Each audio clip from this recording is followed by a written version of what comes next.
Welcome to Storm King's Thunder, my dudes, where me and a bunch of my nerdy-ass friends get together and we play Dungeons and Dragons. Dungeons and Dragons! This is session 7, actually, of our fun new campaign. Last session, we had some exciting things develop after sort of taking the mantle of lords and being told of their responsibilities and duties and being told of how they can best help the city. The party was told that they need to seek out a blacksmith, and they have one to suggest, a man by the name of Miros Zelbrin, whose parents were killed in the attack, and has been a blacksmith blacksmith of the Emerald Enclave in Goldenfeilds for quite some time.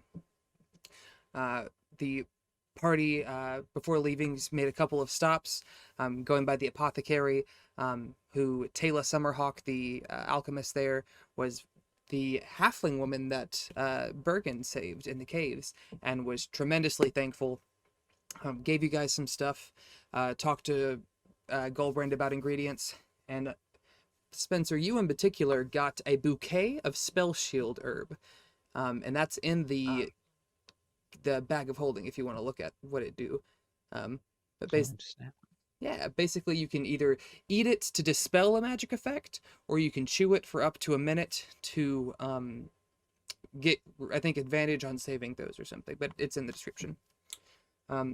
After some talks there, they proceeded to the temple, where they found Hiral and the Dragonborn priestesses cleaning up the refuse and the debris that the goblins had left behind in their wake.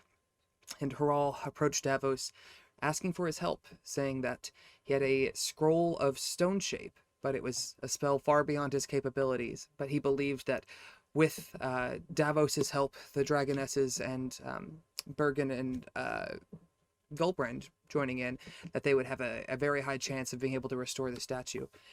You guys rolled tremendously, and a very, very beautiful ceremony. I mean, censers and smoke, music. It was rather touching in a way. I feel in particular for Davos to get to see music and religion so tied together and intertwined so intimately. After restoring the statue, the priest of Lathander Hiral became convinced that this is what Davos was sent here to do, and if there was any doubt, he pointed to Davos's now restored amulet, which has a topaz gem where the sun would be in the center, which is a super sick upgrade. He was shooting lasers from it later. After a farewell from Kolkar and Aku, who had sort of come to the conclusion that Nightstone was not to be their destination, although saying that they may return in the future, the party headed out on the way to Goldenfeilds, and along the way, during their camp for the first night, were attacked by two massive boars and this boar-human hybrid that they later discovered to be a wereboar. During this conflict, thunderous booms... Wereboar. During this conflict, thunders... Their boar, their castle. Why are you talking like that? Derailed my train of thought. Thunderous booms echoing from the woods and flying fragments of metal startled the party in a way, and at the end of the conflict, a purple-skinned tiefling man sort of stepped out of the woods, who Gulbrand recognized from his session with Prescience earlier, and believes that he is somehow tied into what Gulbrand is seeking. So with a new ally in tow, who is also returning to Goldenfeilds, bearing the body of the now slain and back in human form wereboar, the party finished up their night's rest and began setting out on the second day of their journey. At the pace you guys are going, it's going to take 4 days to get to Waterdeep, so you guys are in day 2 now. Anything anybody wants to say as you guys are breaking down camp or in the early part of travel? Like roleplay character say? Yeah, if you want to, or anything like, oh, by the way, this happened last week too, or Spencer, we made fun of you, and not made fun of you. We mimicked you. I think is the best way to say. Mimic was a good one that you used. Yeah. Yes, mimic. We He had to do a Yeah, Bergen no impression. worries. It wasn't bad. we gotta send you we'll send you clips of like this is us imitating you and trying our best to be Bergen. Word. I wish I was as chill as Bergen is, TPH. I was at. Some might say too chill. I mean, he helped Davos fight goblins in that church, so. No, yeah, y'all Oh went yeah, I mean we're tight. True. We're holy bros. Yeah. Holy bro. holy boys. Yeah. All right. Anything anybody wants to say or do before we start the At day's the end events? of breaking down camp, Gulbrand will well, in the event of breaking down camp, just kind of in passing, will tell Davos, he'll say,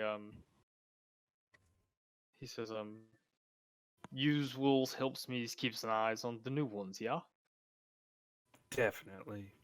Good. I have high hopes. But it's good to have someone keeping an eyes up. Speaking of high, what was up with the last night? You told me to look out. Like, what's going on there? I just wanted to be protected in a somewhat vulnerable state. Gulbrand Right. actually looks like shit today. Very obviously hungover is the only way I could describe it. Mm. Perhaps not the same way that like a drunk is hungover, but definitely groggy. Can't seem to focus on stuff. Like -2 to perception is pretty stiff. I like to So think he's, it's like the day after effect of acid where your body just kind of like aches. Like, what have you done to me? Okay. Oh, I could Oh, definitely see that. You saw visions? I'm not gonna lie, I glanced over and I saw your tablet had strange, it looked like stars moving around. Is that where you see your visions? Weekends talks about this while we walks. So he wants to finish breaking down camp and start walking before he starts talking about that. That's Okay. Yeah. In game. That's probably a decent amount of time. Yeah. You guys finish breaking down the camp. You eat on some of the rations that you have for a mild breakfast. Cook a little bit of the boar meat for some boar bacon first thing in the morning. Nice touch.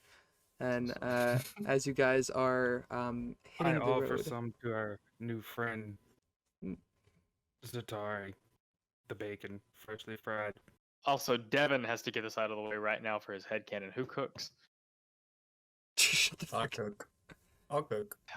I mean, in real life, I cook. I don't mind being the cook, but Bard is a jack of all trades. It kind of makes sense, I guess. I have big survival, and also I live in the woods and caves, so True I'll probably facts. cook my own meals all the time. There was a fae by the name of Gordon Ramsay. Who Okay. Love it. Tally every day. That's good enough for me. So that will give me plenty of scenes of both. Like, Yeah, and Paladin you guys probably can- cooks, like survival food. Yeah. Anyway. Let's say for this, this isn't going to affect anything really, but roll a survival check for me, Tally. Let's just see how good this meal is. Please don't tell me I just offered up raw bacon to our new friend. No, Hey, you offered a bacon pristine is ass bacon. super crisp. Not so crisp where it's blackened and kind of like crumbles, but like it's for made on a stone over a fire. It's pretty fucking good bacon. You'd probably say it's better than the meal that you guys enjoyed yesterday at Nightstone Keep, which was predominantly reheated sausage and didn't eggs mean and that. stuff. What? So I He tell did- Zatari, it's let hard. us Oh, yeah. break I was just bread describing that to together. you. Start this new relationship on a positive note. Yeah. Food is That's always the the best way to first start a I mean, date. Very good, thank you. You're still a racist. Still gonna hold that over your head, but you're one little I'm- peg higher. One little peg. I'm hoping to get rid of that reputation in your eyes. Yeah. I He mean, really like I said, wants to you play was with late that at night. Thunderbox. I'm sure he know. does. I was I'm raised waiting in a another he will. small You were on town, your you know, you were on corn-fed. your ways to Goldenfeilds to return this creature. Yes, the abbot. He asked me to, You have met this abbot. Do you Twice. find him to be a person of repute? some Did big not words say there. that. what did you think of Sims? He's all right. You know, not a bad guy, not a great guy. He's there. He gave me a job. Take that as you will. How's He it give pay? you, yeah, very well. As you guys are proceeding down the road. Fortunate that Oh, sorry. Go ahead. If you have something else, go he ahead. was just gonna comment that it was fortunate. Fortunate that our past happens to align anyway. Yeah, Kind you'd of look at probably be Davos dead. a little bit. That's not true. Fuck yous.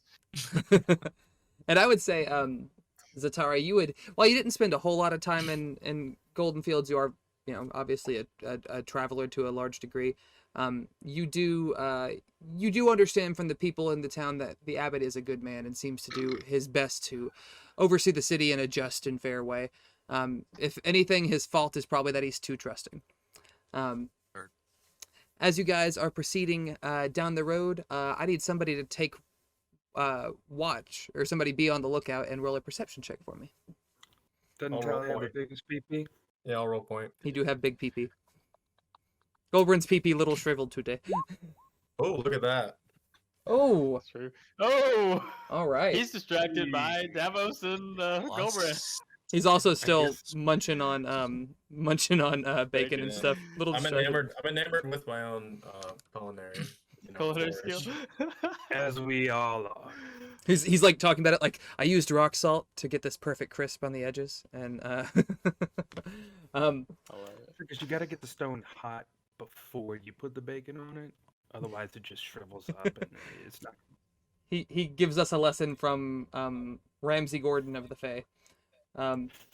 As you guys are proceeding down the road, it almost surprises you that you're in your discussion, talking to each other, getting to know each other a little better, and you look up, and then just less than 100 feet off is a cart that you guys probably would have seen quite a while ago.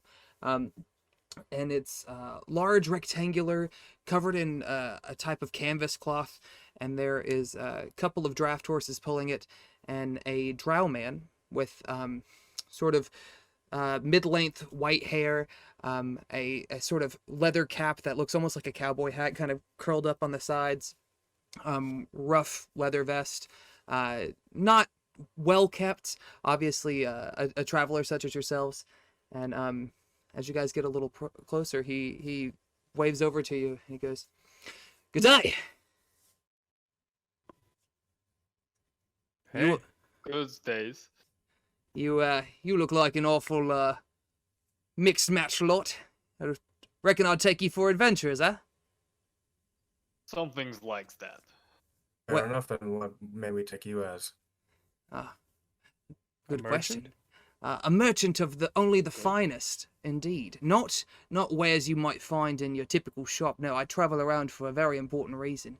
You see, what I got here, underneath this, is a menagerie of mystical creatures that I've collected from all corners of Faerun. And Does that mean a prostitution ring? I turned to. No, it just means a collection of creatures. Isn't that what women wear during sexy time menagerie? No, I'm taking that in character. Davos says this 100%.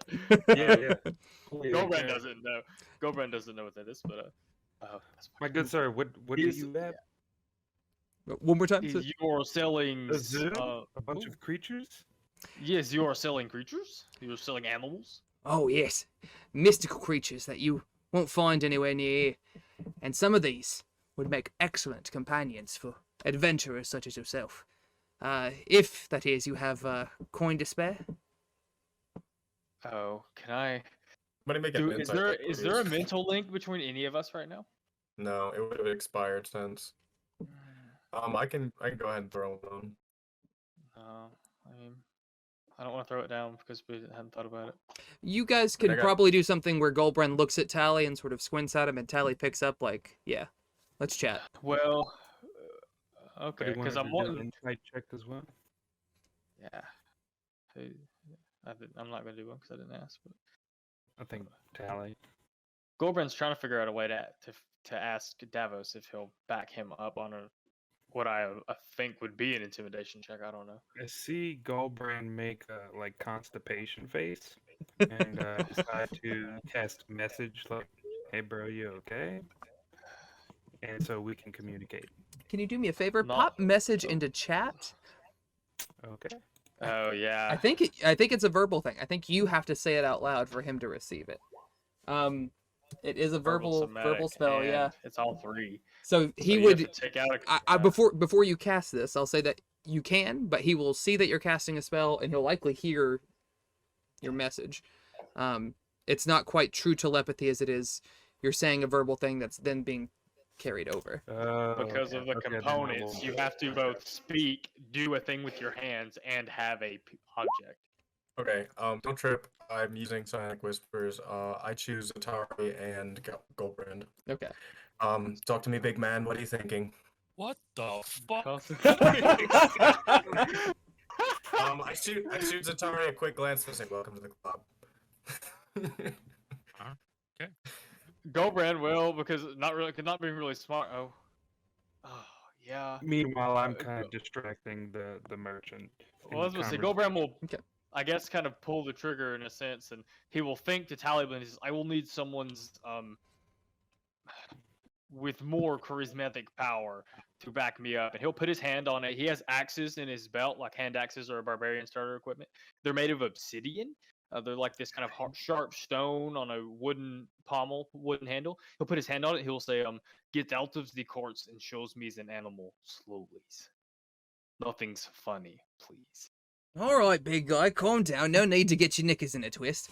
And he stands up, and he's pretty tall, not quite as tall as you, obviously, but he's probably a little over six feet, maybe 6'3", 6'4". And now that he stood up, you see that he has a long whip on one hip, a dagger at his boot, another dagger at his waist. His sleeves are sort of rolled up to the elbow, and you can see several scratches. Nothing too severe, but definitely something that you would get working with these types of creatures. All right, y'all. This guy has a liger. I'm gonna shit my pants. It's a Liger Zoid, actually, which was shit. the fucking shit. So he hops down and he comes around and he flips over part of this canvas on the back, and he invites you all to come around to the back of the cart. And he's like, "I got 6. 1, 2, 3, 4. I got 5 creatures that I think might intrigue you today. And this one here is probably one of my favorites." And he goes to one of the cages and he kind of taps it. And before he does, you see sort of this dark black sort of figure sort of curled up in the corner. But as he taps it, it ignites into flame. And its eyes, you see from the reddish orange flame, 2 yellow eyes pop up and glance over at you. And it stands up and sort of curls toward the edge of the cave, or edge of the cage. And you see it's a cat made of literal flame. Which I'm going to drop into chat just so you boys can see real quick. Also, did we take the whatchamacallit from Nightstone with us? Yes, you do have the Tresium. Yeah, I imagine Tresium. Valkyr? Rilix with an R. Really? Which is going to come up in a second. This here is an Ember cat. Bro, that cat. It's not a particularly sturdy creature, but it's very useful. It's not what I would recommend sending into battle, but you could imagine the perks of having a small source of fire, being able to sneak around. While it may seem a little obvious now, this little critter here, with the right equipment, can be indistinguishable from a normal cat. But you seem like hearty folk. I would say you lot need something a little more sturdy. Perhaps something a little more useful for what you intend to find. And that is where this big lug comes in. He taps on the next cage, and this, what you originally took for a dog, lifts its head. And it is a dog, unlike any you've ever seen. Tally, you immediately get, like, the impression this is a fey creature. Instead of ears, there are leaves, and on its neck there are scales. There are bones protruding from its back, an ethereal green light coming from its eyes, its mouth sort of dripping in the slobber and from its ribcage. This here is an arcane retriever, experts at finding magical items and uncovering such effects in the area. Very useful. I will guarantee he'd pay for himself through the day is through. This one here, That's fucking... it's pretty neat. This one here, 500. A cat there, 300. 500 of Gold. what of the metals? Gold, man, gold. These aren't cheap critters. Now, why would such a Gulbrand wise shrugs, merchant 'cause be that's- willing to part with such a profitable beast? One more time. Why would such a wise merchant be willing to part with such a profitable beast? Well, it's profitable when you're using it to find shit, but when you got to feed the bloody thing every day, it gets rather expensive fairly quickly. Besides, this is what I do. Trade, sell. I'll pick up a few in the next town, get rid of a few. It's a rotation of product, you understand. What does it eat? So there's more in Waterdeep? More animals like this? Not necessarily these particular creatures. But no, I did sell off a couple to a few wealthy families. One such family was wise enough to pick up what I'm about to show you next, but I think you asked the question as does it eat? Correct. That's not in the stat block, so I'm not 100% sure, but we're gonna say, oh, he's an omnivore. He eat a bit of plants, eat a bit of veggies, fruit, meat. He's not very picky, but he does eat Like quite a sizable amount of food. Yeah. I mean, if you just give it, carrots every day of its life, it's gonna be pretty miserable, but what it really feeds on... Hella good eyesight, though. But what it really feeds on, mate, is the magic. It doesn't, destroy the items or weaken them or anything, but being in the presence of magic is what this creature's was evolved to do. This thing here is from the Feywild. That means if we are carrying the magical items, it will sustain it. In a way, you'll still need to feed it, but it will go a long way of keeping it healthy. Think of it like a healthy vitamin, little Flintstone bugger. This is the vitamins. Well, we already got one of them, and I got a thumb over to Tally. One of the dogs from the Feywild. Oh, rude.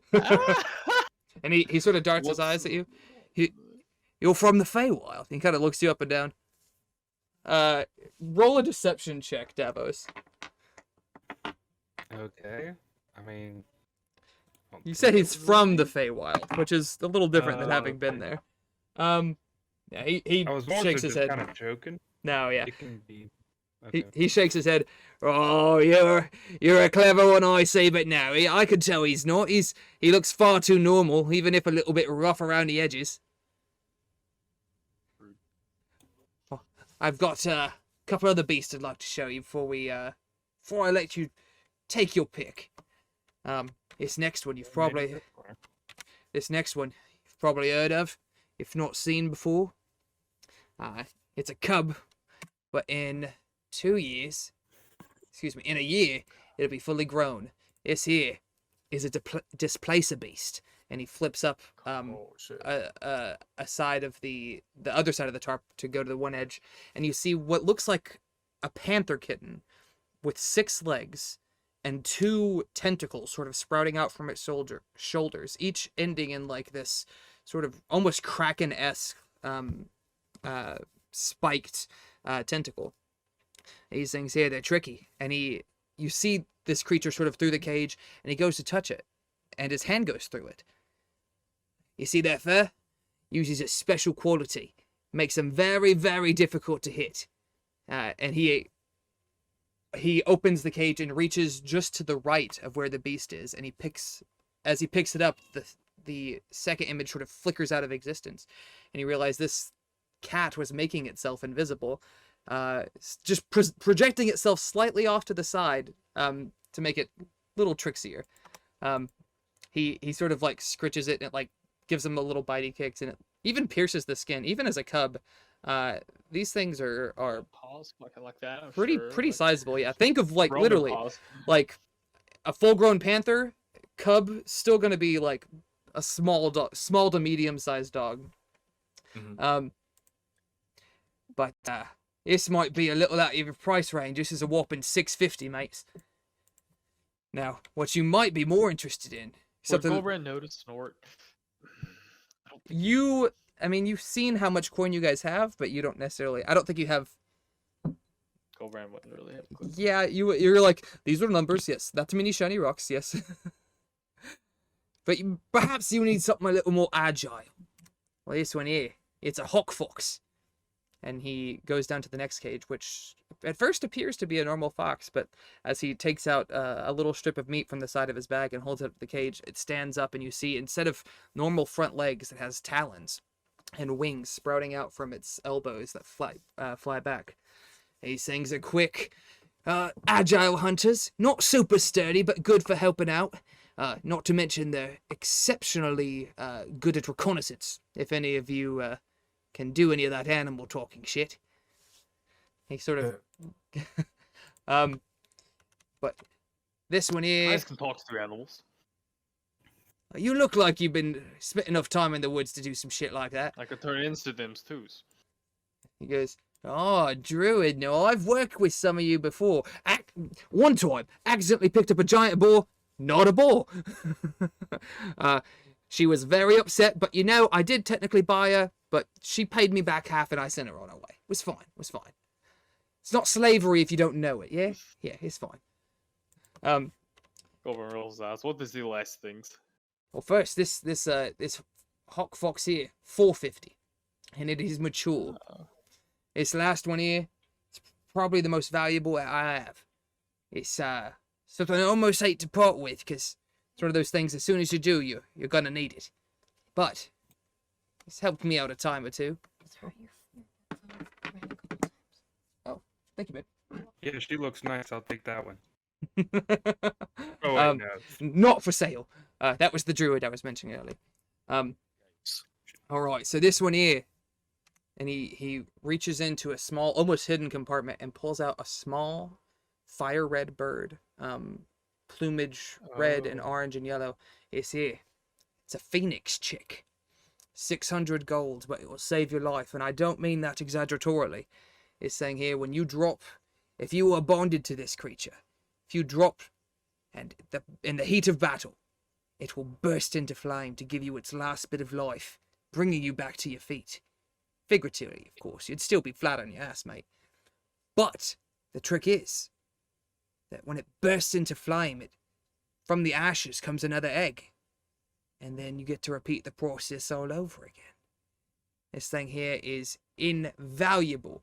600 gold is only because I caught it on a good deal buying a few of them. Sold one to a lady up in Waterdeep. But this one, it's my last one. 600 gold. It only bonds to one person. I believe, and let me pull up this stat block so I'm not BSing you. Do circus. How much gold do we have? We all have. Good bet. Well, yeah. So I feel like if we do this in character at all, Davos or someone other than Gulbrand needs to talk about it. But since I did the math and stuff today, we have 100 platinum, which is the equivalent of 1,000 gold pieces, and then we have.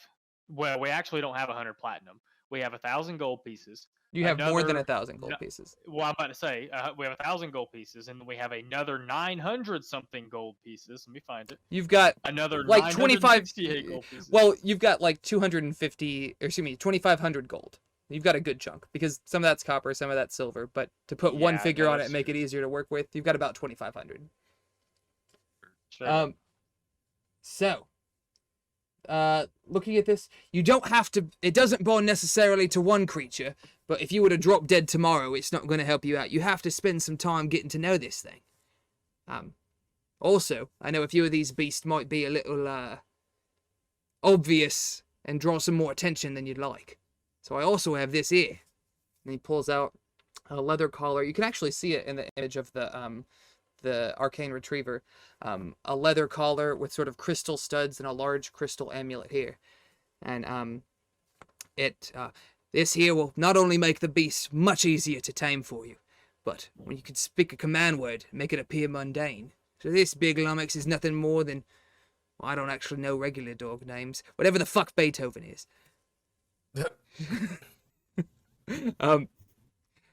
Any of I was hoping for more of a Cujo.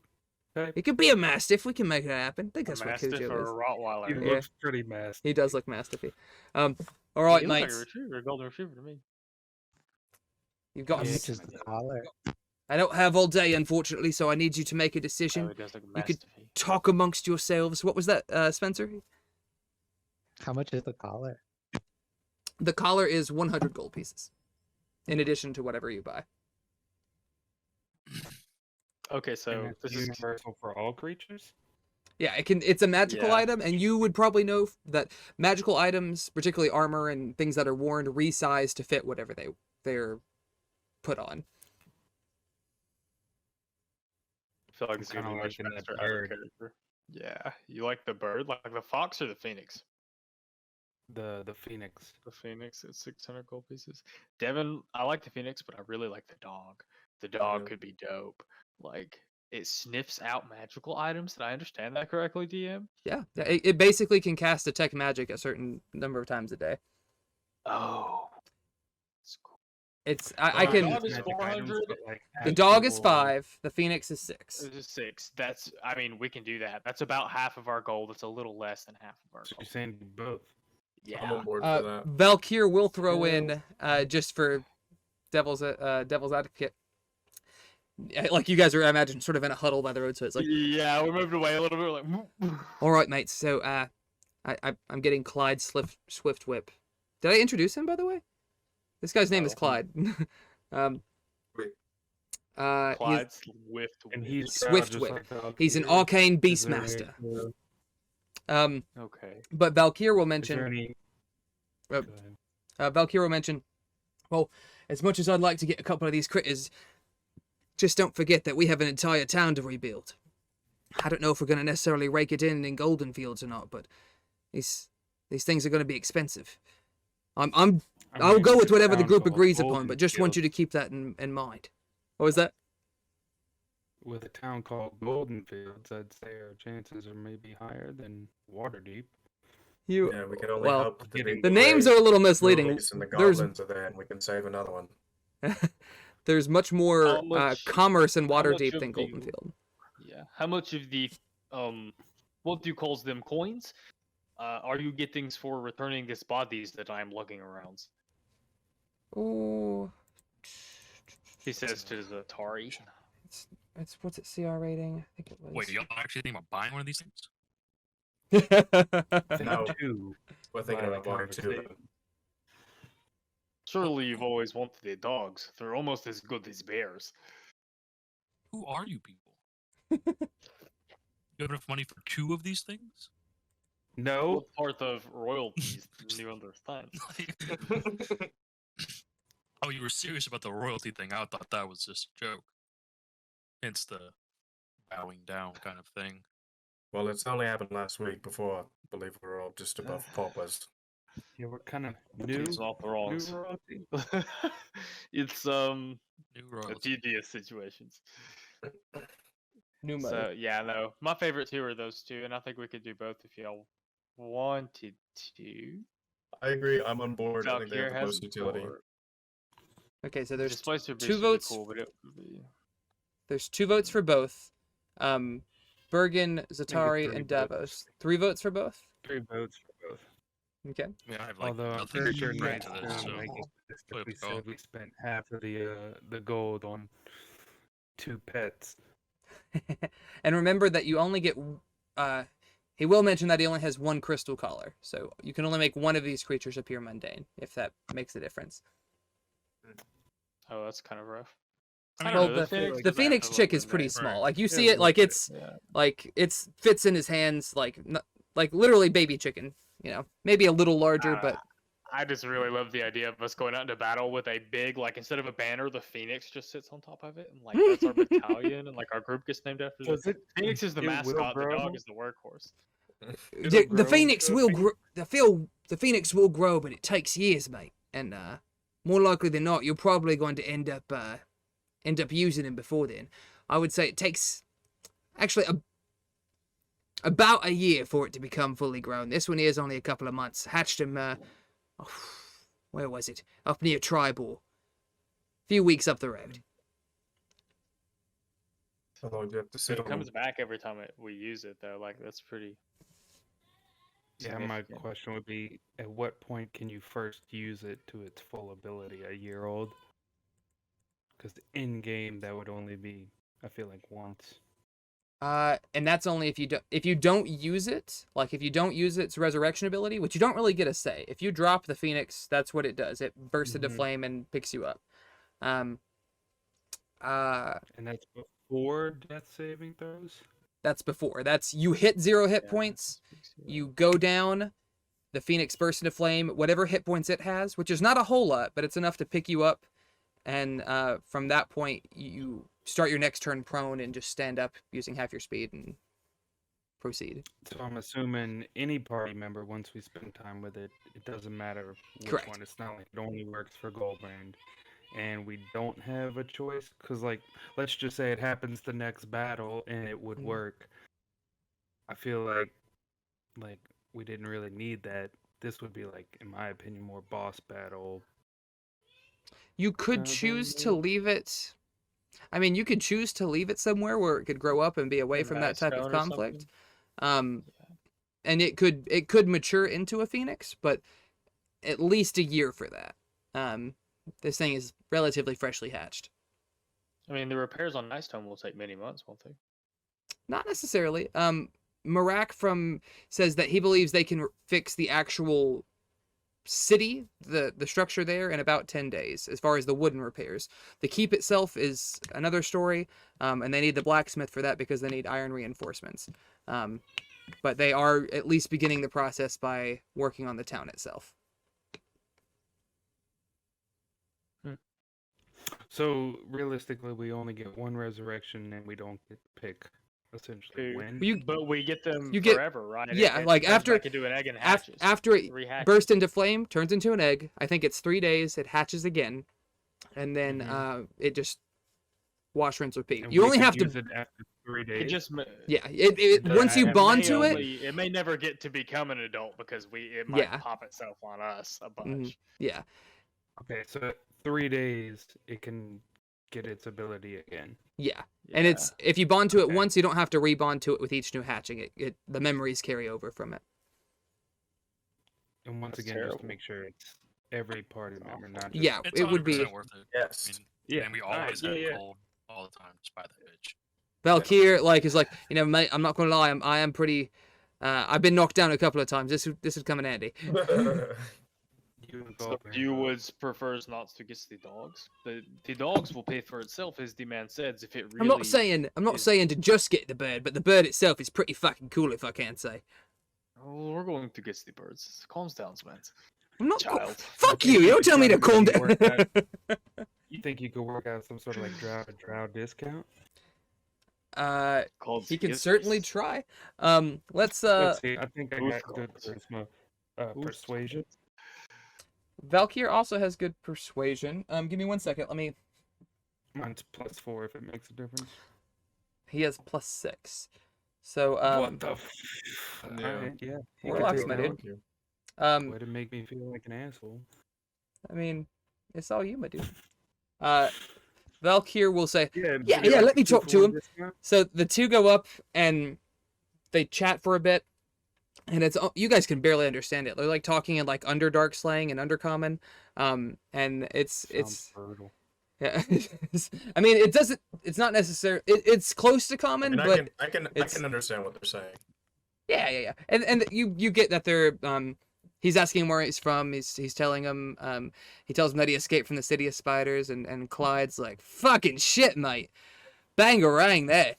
And Bangarang. he tells him that he came from a smaller Underdark city in the north that isn't as strict as the city of spiders, and he was able to just leave freely. But they chat for a bit, and I'm assuming somebody's gonna give him advantage. Ooh, a nat 20. Jeez. All right, let me do some math. Hang on. Don't need it. So you guys are, after they chat for a bit, like he's all right. So the retriever, the chick, and the collar together would be 1,200 gold. But my friend here tells me that you're royalty, and it would behoove me to make such powerful financial connections. So instead of the 1,200, give it to you for 1,000. Cut you 200 gold discount. Yeah. I'm like nodding to the group, like I think Yes. Yes. Gulbrand would have no idea, but Devon thinks that's a pretty good deal. 12 Have you is guys bigger heard than about, 10. This is good. Sorry, what was that, Have you Burger? guys figured out like how much it is to like maintain our army or our forces or whatever? Is there like a monthly upkeep or weekly upkeep or There- whatever? There is actually like the number of battalions you have determines how much food you use, and you get food from the farms that you guys have in the city. You'll get farm food from certain trade agreements. These creatures are not going to add to that toll as far as like the grand scheme of things. And you guys did just get a fuck ton of boar meat that you can feed these critters to keep them sort of happy. I would say that for purposes of story, their food is going to be a part of your rations. After Like, how much would we want in the bank, like, as far as like a safe number to maintain our forces, like on a regular basis? it's hard to say. This is what I think Bergen Depends should on be how doing. big our forces are. Well, it depends on how big your forces are, how much expansion you want to do.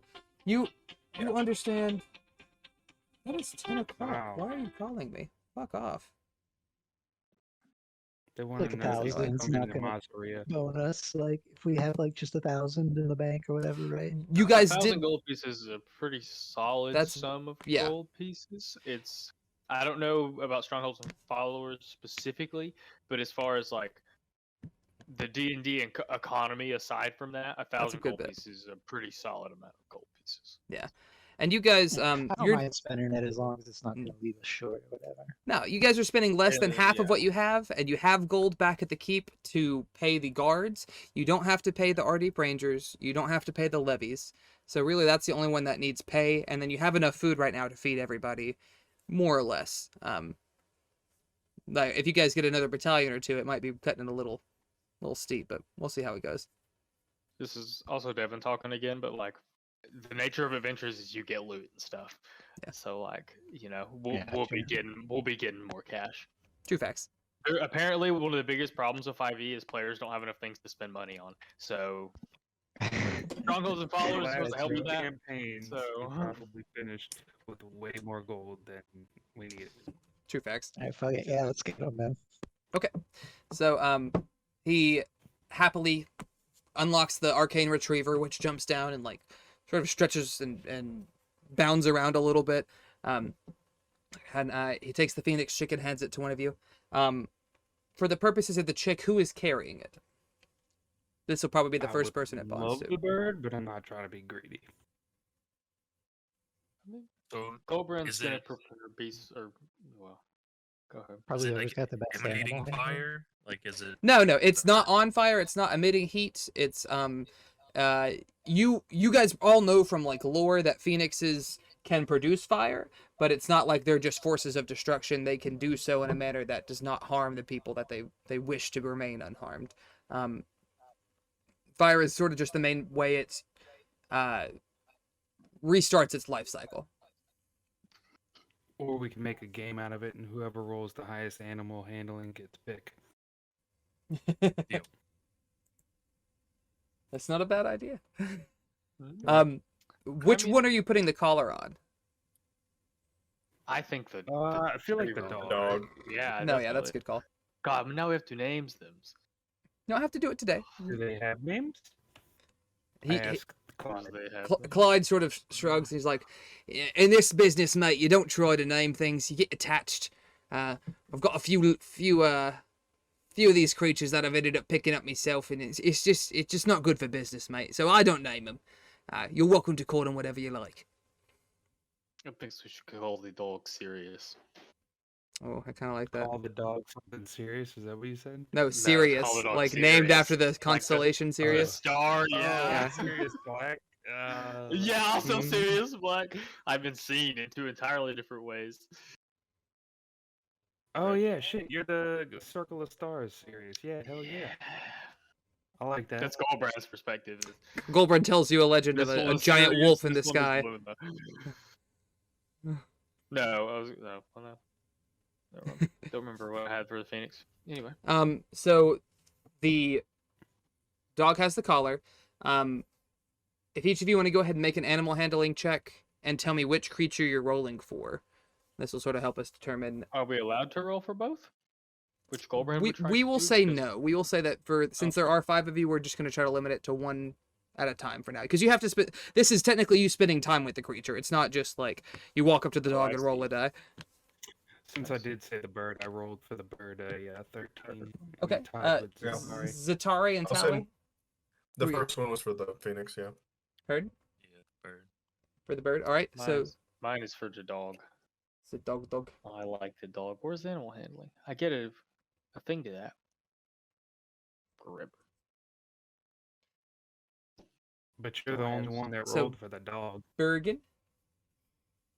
Yeah, You we Oh, get bird. You were rolling yeah, animal I guess handler. you guys have at it because like you guys are gonna, make more of these sessions than I am probably. So I will be You dirty son of a bitch. keeping up to y'all. Well, Unless this you is- really, really, really want me to. Yeah, go ahead, because this is sort of a group thing. You guys are gonna And it's just for fun. It's not Yeah. like It's that part, yeah, I- where they like you we get still the get to animals and we control just the kind of dog if set you them don't- down. Oh, And they, shit. I Now choose Kia's got the damn whatever. the Phoenix then. okay. Go ahead and roll for my man. Did it go? Oh, did it go through? There it There it goes. is. Okay. So Oh, that's pretty fitting. this is Metal actually necktie. fitting, yeah. So you guys all sort of try to play with the dog or the bird. Spencer, you said the bird as well, yeah, the phoenix. Yeah. The phoenix, while it is a very young creature, you in particular see that there's a sort of a wisdom in its eyes. This thing has lived countless lifetimes, and some of those it may have, restarted its cycle very early. Some of them it may have lived decades, centuries possibly. Phoenixes are very old creatures. They don't even reproduce. This is just how they continue their selves. And you also as a healer sort of have sort of a connection with this creature that is whole not purpose, but one of its primary what brings the Phoenix joy is to revive those who its allies in combat. So you get a really strong connection with this bird. It sort of hops up into your we'll say in like your pauldron. There's like a little divot that it sort of like rests in, and then when need be it can disappear into your cape or something. As for the dog, Gulbrand and Valkyr sort of trying to play fetch with this critter. Gulbrand, roll one more time because I'm going to say you were the one who put the crystal collar on it. I also I can't retroactively reselect spells for the day. Question mark. We 'Cause haven't if done not, I anything have yet. no What are you wanting to idea. do? Bee spawn? Yeah, or just speak with animals, possibly. Okay, Whichever was the cantrip. we'll say you can do that. Oh, fuck. All right. Let me check that real quick. He will. Instead, I'm gonna do that, but instead he will. Does he think if he wild shapes into a dog that like he could more or less communicate with it? This is a fey dog. It's a little weird. You're not sure. Oh, okay. He'll just roll again. Did that go to you? Okay. Yeah. He's gonna prepare that spell though. So you did not use the spell or the cantrip? If that doesn't work, you might. I was trying to buy time till I could prepare it. I don't Well, think it works. right now Valkyr's rolled pretty high compared to you. So, Yeah, I was about to say. um, I'll do Beast Spawn. It's a cantrip. go ahead and pop it into chat and let me read it for a second. Come on now, please, just do the thing. Oh, it is a first level spell. Fuck me. Display in chat. Is it because it's not prepared that I can't do it? Give me just a second. Because you're a bitch. Yeah, I don't know how D&D Beyond works. It's D&D. I don't understand. Just show me the spell. Just let me cast it to the tabletop, damn it. No, never mind. Just go on. He sucks at that. Actually, looking at it, it is a fey creature and it would not be affected by beast spawn.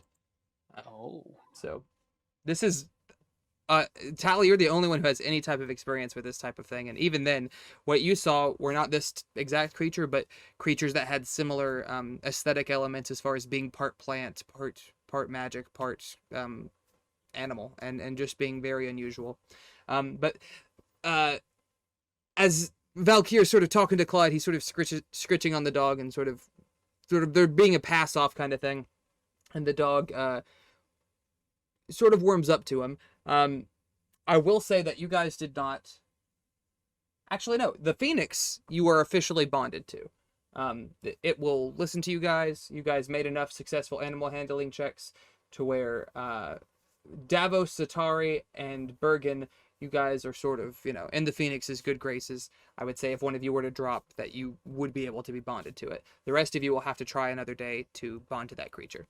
But with your new 2 pets in tow, Claude tips his hat and happily takes his 1,000 gold, and hits the road. Unless you guys had anything. Well, Gulbrand would ask him. He says, "Did he tells you where our lordship resides?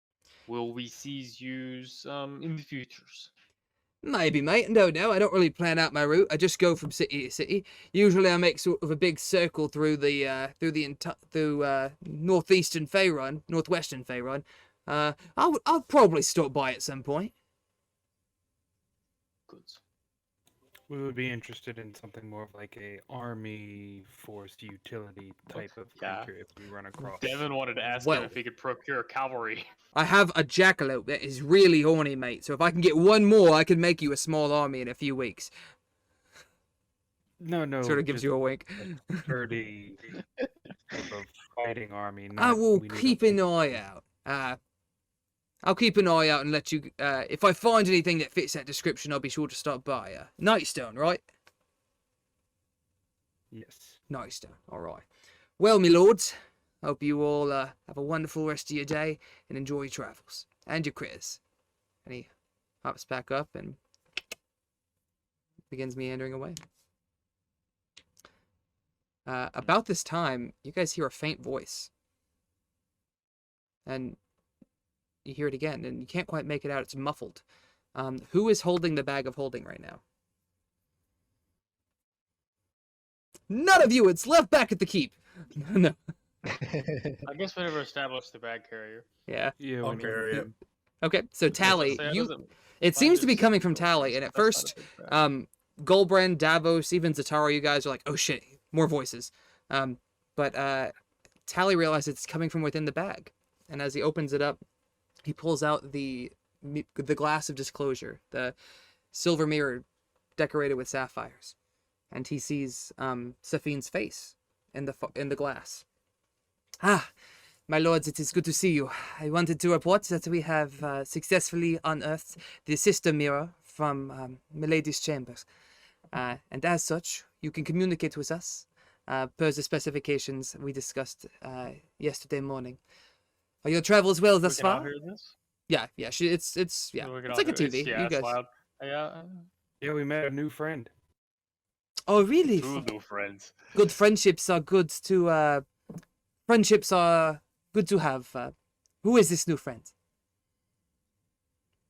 His name is Zatari. Ah, another tiefling. It is refreshing to see another one such as yourself, such as myself. That's exactly what I said. Are you people? God. You. He's still has some warming ups to do. It is understandable. You are quite an eclectic bunch. I'll admit it. I was quite hesitant. Had you not saved my life, I probably would be much more reserved. But you have proven to me that you are all good people, and I am sure, Monsieur. What was your name? Zatari. I am sure Monsieur Zatari will, in time, prove his worth as well.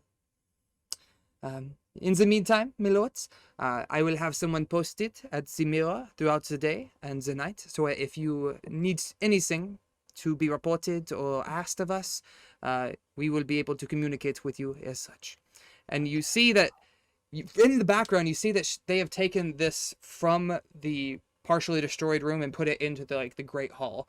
And you see some people in the background who are trying to clear out some of the stone of the destroyed city, trying to, you see them repurposing some furniture, repairing some, basically everything sort of being used as scrap wood to try to patch the city together. Even through the open doorway of the front, you can see some of the buildings people are on the roofs, there's hammering, there's a lot of general activity bustling around through the city. Pretty cool. All right. If you have with nothing else for Safine, she will bid you adieu, and her image fades to a bluish mist and disappears. Excuse me, a pinkish mist. She's pink-skinned. A pinkish mist, and she disappears. Gulbrand See, looks at we Zatari. have Does you interesting believe? friends. Does you believe I'm not us re- now? Not really. No, I Is think- that one of those fucking gigglings I left there the other night? it is. Yeah, this is the last one. I've had some Bud Light Limes I've been nursing. Oh god. Did Josh freeze? No, he's just Okay. ignoring us. Gotcha. All right. If you Sorry. guys have nothing else, you all continue through the rest of the day. Come to camp. Set up with your new dog friend and your phoenix chick. Which the phoenix almost like once you get the fire going, it like nestles up against one of the stones. And actually sort of like jumps around in the ashes a little bit. It seems very at home in the flame. Doesn't seem to be bothered or affected by it. The retriever is rambunctious. He's a big dog who is caged up for you don't even know how long. And he is very much happy to be out. Basically, even if you guys aren't interacting with it, just kind of like running circles around the camp. And sniffing about. He when you guys took out the mirror earlier, he was sniffing all about that. He's Gulbrand. He's checking out your armband. Basically just trying to get a general vibe for what's going on. If with we the- set up camping time and there's enough like time, Gulbrand will wild shape for an hour into a dog or dog-like thing. Okay. and Frolic and run and do dog things with the dog. Okay. I'm sure he While would. they're doing that, he turned to the group and he named the dog already. What shall we call this little bird? I have nothing to do with literally any of this, so y'all go ahead. I mean, you're part of the group now. You know. None of the money was mine. I am not a lord as you other people are. Who said I was even staying with the group? Haven't really decided on anything. He have I'm a not point gonna though. lie, I got hurt feelings from you saying that a little bit. Valkyr chips in that creative input is always the first step towards a group contribution. Yeah, what he said. It's a very Valkyr thing to say. I dig it. I just can't do it in an Australian accent. I don't think I can. I don't think I can do it. Hey, mate, so we need to name this bird, and you need to pick the name, okay? You want to get there? Uh, You got I to step like- on your weight, I like- mate. As cliche as it could be, Ember. Ember's cute. You say Ember or Amber? Ember with an E, like, Yeah. a hot burning coal, like the passion that is within my Calm down. heart. Calm down. Davos feels a song coming on. I'm down with Ember. Yeah, I was about to say, as a DM, I like Ember and Sirius. That's pretty dope. I didn't think you guys would get two. I thought you guys were gonna be like, oh god, Joey's forcing pets on us because he's always trying to get them in his campaign. was So literally my first thought. This dude. I mean, I kind Here of. we go again. Here we go I again. won't say I expected it, but I was not surprised, and I was also about it. So I was like, yes. I didn't expect it this soon, but it actually makes the most sense. fantastic. All right, my dudes. You guys go through the Now he has night. things to kill. I'm not going to make you guys roll perception checks for expediency's sake. So unless there's anything else you guys want to do through the night, we'll just cut to the next morning. I'm trying to find out about Gulbrand's visions. Yeah, I was about to say we can with have the that phoenix and conversation pray to the him. next day. Oh. I Whenever see. he's done getting rid of running him. around. Yeah, when he gets done running around, the last thing he wants to do before it's time to retire is he wants to try to cast Beast Bond on the Phoenix to see if it works on it. Since he's getting ready to go Go to sleep. ahead. I don't really know what that is. Let me pull it up. I will cast it and use the spell slot because that's what Gulbrand's gonna do because he doesn't know. It is not a beast. And Perfect. from this, you gather that somebody roll either anybody who wants to can roll an Arcana or a Nature check for me, On nature. or a Religion check, one of the three. Where the fuck is Ooh, I Spencer, can roll whatever. you don't care where it's from. It's so fucking cute. You're just about it. Like,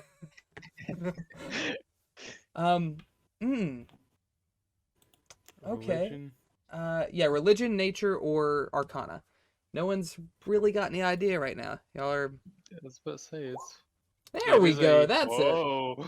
So Davos, you sort of have this like, oh, wait a minute. Lord Emrys used to tell me about phoenixes. They're from a different plane. They're not from Faerun. And you can't recall. Well, with the 20, you might. You know they're celestials by category. I don't know if they're from the plane of fire or what. I will get back to you on that. But you know that they are not of the material plane, and thus they are not beasts in the traditional sense. Nor you gather would the Fey dog be. But we've already sort of found that out. But yeah. Anything else before morning? You guys cook up some boar meat, share some with the animals. The bird, I feel like, just kind of awkwardly pecks. Yeah, like tries it. Not really a fan. It sort of nestles down in the ashes, and later you catch it like sort of like a chicken like sprinting through the grass and like pecking at small bugs and stuff. Doesn't seem too big on meat, but seems to do it almost Maybe more for some fun. Good berries. If you have good berry, maybe. Since you said that, the next morning, Gulbrand will prepare Goodberry. Gulbrand's making berry breakfast. Even if it's just feed the animals, I ain't mad. The bird. No, that's a good straight point. up. Good berries. I mean, it helps for us too. Like it's a pretty solid stuff. The phoenix Ember Down. eats it very happily. This is part of this bird's sort of natural diet from an ornithological point of view. Ornithological word of the day. But also it's very filling for the bird. Sirius, on the other hand, while he eats it and seems happy, he's almost like, that wasn't a lot. I wanted to actually eat, not we can't give just... him boar meat. You can give him some boar meat. If you give him just the berry, he's gonna be a little like, No, as you guys are that's grilling up boar he bacon. he gets fucking meat. Yeah, throw a slab down for him. He tears into it. Yeah, buddy. Raw, fucking cooked, whatever you want to do. steak. Yeah.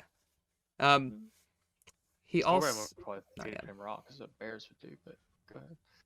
yeah. Yeah, if And he gnaws on it and like tears it up a bit, but he does eat it and enjoy it. It's almost weird because with the bones coming out of his back and like the exposed partial rib cage, you almost see it like sort of disappear into the little ethereal stomach that he has.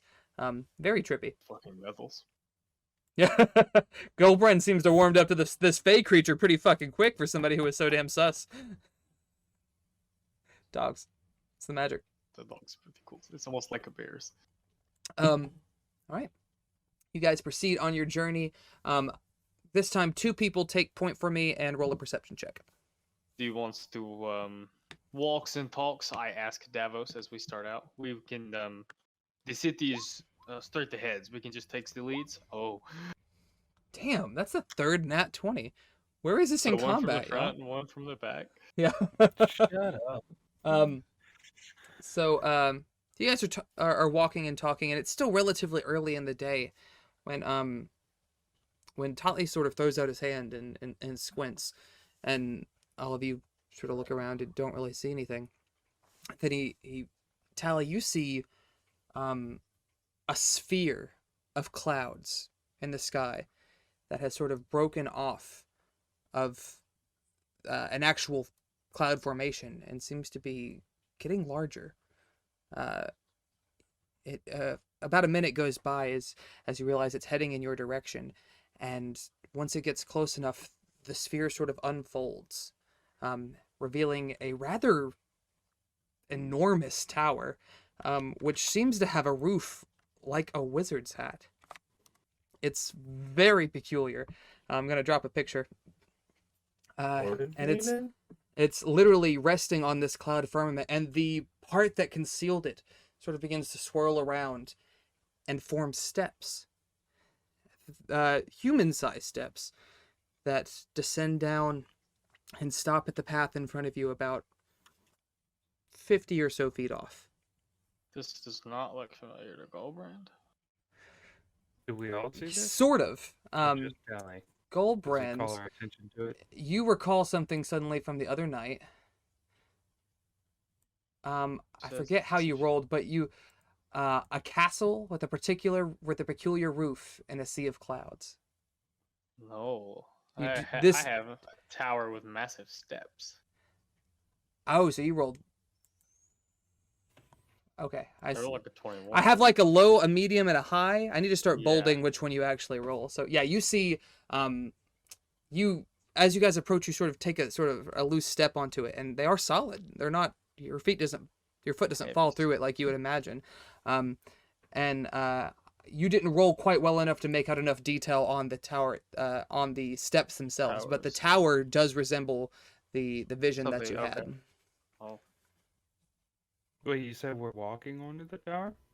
Right now, Or- you're still on the trail headed to Waterdeep, but the steps have and sort it's of just come down descends to down you. in front of us. Yikes. And it's Well, now that it's a little Goes closer, down. you see that it is immense, even for a tower standard. Like I think it's over 100 feet tall. It is colossal. Does our guest know anything about this? Gulbrand thanks to Taliband, who can carry it to Zatari. I think This the is the three of next you. day. No. This is the next day. Yeah, Oh, I guess this Yep. is the next day. you guys can talk. I mean, you don't see anything. There Yeah. doesn't seem to be any sign of life. Yeah, Or I'm gonna just turn to the group and say, well, everyone, if things were not strange enough already, I believe a building has descended from the heavens. So it's on the ground now? Or it's still no, on the the air? tower is still in the air, but the clouds that concealed it. I mean, there's still clouds underneath it, like keeping it probably about 60 plus feet up in the air, but there are steps now that lead up to it. That we could traverse. Yes, Mhm. after like coming up and testing it, it does. So basically, an alien spaceship came down and the freaking steps opened up, like inviting us in. Basically, I will say you guys also recall. It is possible that they knows where the Nightstones is. You do recall that the people who took the Nightstone came down from the clouds. But they didn't drop any cannonballs this time. Doesn't seem to be aggressive. Doesn't seem to be even like demanding a presence so much as it is inviting. Can we like call out, hey, who goes there? You can. No response. Well, I'm accustomed to investigating the curious. I'd like to go up. Okay. Are you going up alone or? You guys- I'm not That's what gonna I'm saying. lie, That's a big pretty group. sus, but I don't think you should go alone. Yeah. Right, we No, can't good really luck. go I'm not with go. That was to the group. Yeah, we'll definitely go I'm with sorry, it. what that was, Yeah. it was me saying I'll So- go with you. So you guys sort of nervously talking amongst yourselves, a little hesitant, but the curiosity gets the best of you. And you guys What does begin the to. dog say? Is there any The dog magic doesn't seem to about mind. Like he's not necessarily accustomed to steps, so that's a little weird for him. But you know he's not like as you approach the top of the steps, he does start to sniff the air a little bit more, and as you're close now, you see that the hat there, the top of the tower resembles a wizard's hat. Blue fabric with gold underneath and golden stars and moons. Something almost cliche that most of you have probably seen an actual wizard wear. it? Hey, Tally, take that seeing mirror. See if you can contact anyone in Nightstone and see if this looks familiar to maybe someone who was around for the attack. Yeah, I'll take the mirror out and turn around selfie style. I don't know if I have to dial the thing or what. No, well, no, this one Um, is linked specifically to that class. Let me just read one thing real quick. That's pretty funny. I guess you could just like kind of discreetly maybe take it out and like Okay, yeah. carry it with us. You've completed a long rest, so you can use the mirror again. So the glass grows foggy, and you see the familiar interior of the keep form, and you see 285 sort of just sitting there boredly. He's got his spear, and he's got a couple of rocks that he's just playing with, and a leather strip of leather, and he seems to be trying to do something with it. When you guys come in and actually scare him, like he like nearly falls out of this like rickety stool that he's standing on in front of this. It's basically like a fine vanity. He goes, oh, you're here. Oh, I thought Daphne was fucking with me when she told me to sit here and wait for you guys to come in the mirror. Holy cow. Okay. Hi. What's going on? What are you doing? What's up? Hello, little knight. Is Daphne around? Yeah. Do you want me to go get her? If you would. Okay. I'll be right back. And you see him sprint off through the opening. And you still see there's people working around the town, and you see like a couple of people who are coming down from upstairs of the keep sort of glance over and, you know, like, oh shit, like you walk in on a Zoom call by accident and just scurry out of the room. And after a couple of minutes, you see Daphne, well actually 285 is sprinting up the steps and into the room, and Daphne's close behind. Ah, my lords, what can I do for you this day? I've come across something strange. We're wondering if you or perhaps anyone, an advisor, might know of a tower in the clouds with a hat. And I turn the mirror to sort of face the thing in the distance. My goodness. No, I am not familiar with this. You say it is in the clouds. And she, as you adjust sort of the angle of the mirror, she sees it is suspended off the ground and like, my lords, I did see the structure that attacked us that day, but it did not resemble this. It was not a single tower. It was a more of a castle, a grander, multi-towered, walled entity in the clouds. It is not. This is not the same one that visited us that day. But I would recommend caution. If you are proceeding, I would gather that it may belong to a cloud giant. I have never had such dealings, but I have heard legends of buildings floating and coasting through the air. Is it hostile? Is it attacked you? Do you... No, it's sort of floating there, apathetically. Patrick, it's just standing there menacingly. And hearing the word cloud giant, like my heart beats and I'm like full alert mode. Like maybe mechanically that doesn't mean anything, but like definitely I'm scared. But thematically, I love it, and I would say if there were, you wouldn't be surprised if something were to surprise you. That's so like, did we notice if Nightstone has its own banner yet? It does. It has Nightstone has a purple flag with a golden fox with a rose in its mouth. And that's the emblem of the city, so to speak. Oh man, maybe we should have gone. I'm gonna ask Daphne. Do you think we could make an alteration to your emblem? Not subtracting anything, but perhaps the addition of a phoenix, as your city has risen again. Oh, I do love your symbolism. Nice. It is rather nice. Well, yes, of course. The crest of our city was of the Nightstone family, Lady Valrosa and Lord Drexlin. It was their family symbol. So if you would like to change it, that is at perfect liberty. I tell you what, I will do some drafting designs, and when you return, we shall try to choose one that is most pleasing to you. Yes? Excellent. Thank you for your assistance, Daphne. Oh, but of course. Is there anything else I can do for you, my lords? I point the mirror at Gulbrand. Oh. Perhaps you'd like to talk to the lady. Lord Gulbrand, how may I help you this day? He's being a shit. Have the good days, my ladies. Oh, I'm not a lady. At least not yet. And the mist fades to pink and disappears. She's Gulbrand. She's not honeypotting you or anything. I just saw an opportunity. I'm sorry. Sounded like she was honeypot. All is fair in love and war, yeah. We are in war.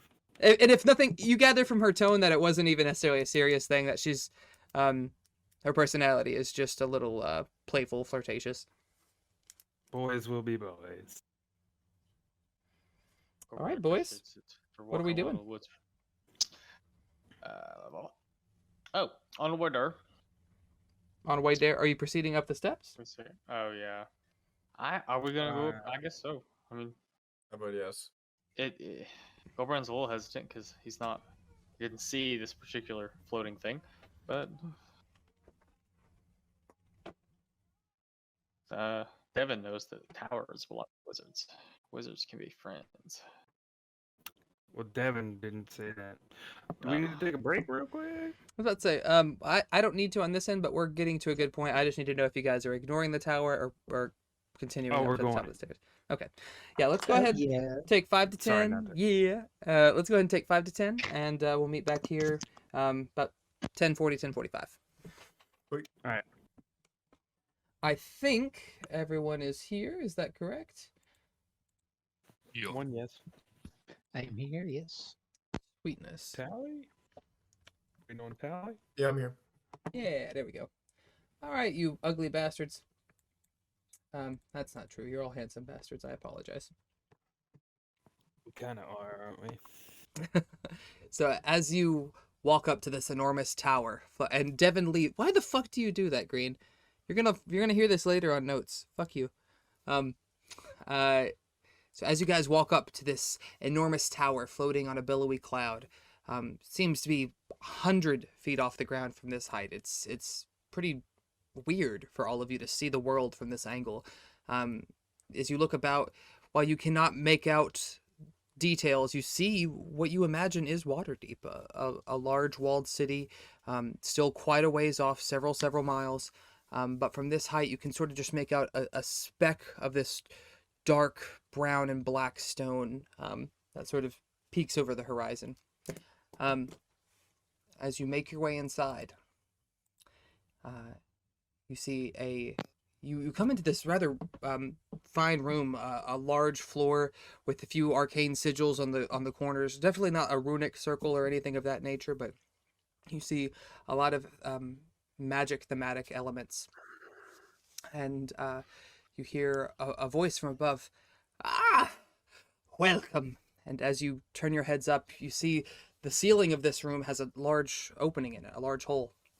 And descending from that is a tall, gray-skinned giant wearing purple robes with a wispy Cumulus beard. He comes down and introduces himself warmly. I'm going to drop a picture real quick before I start narrating.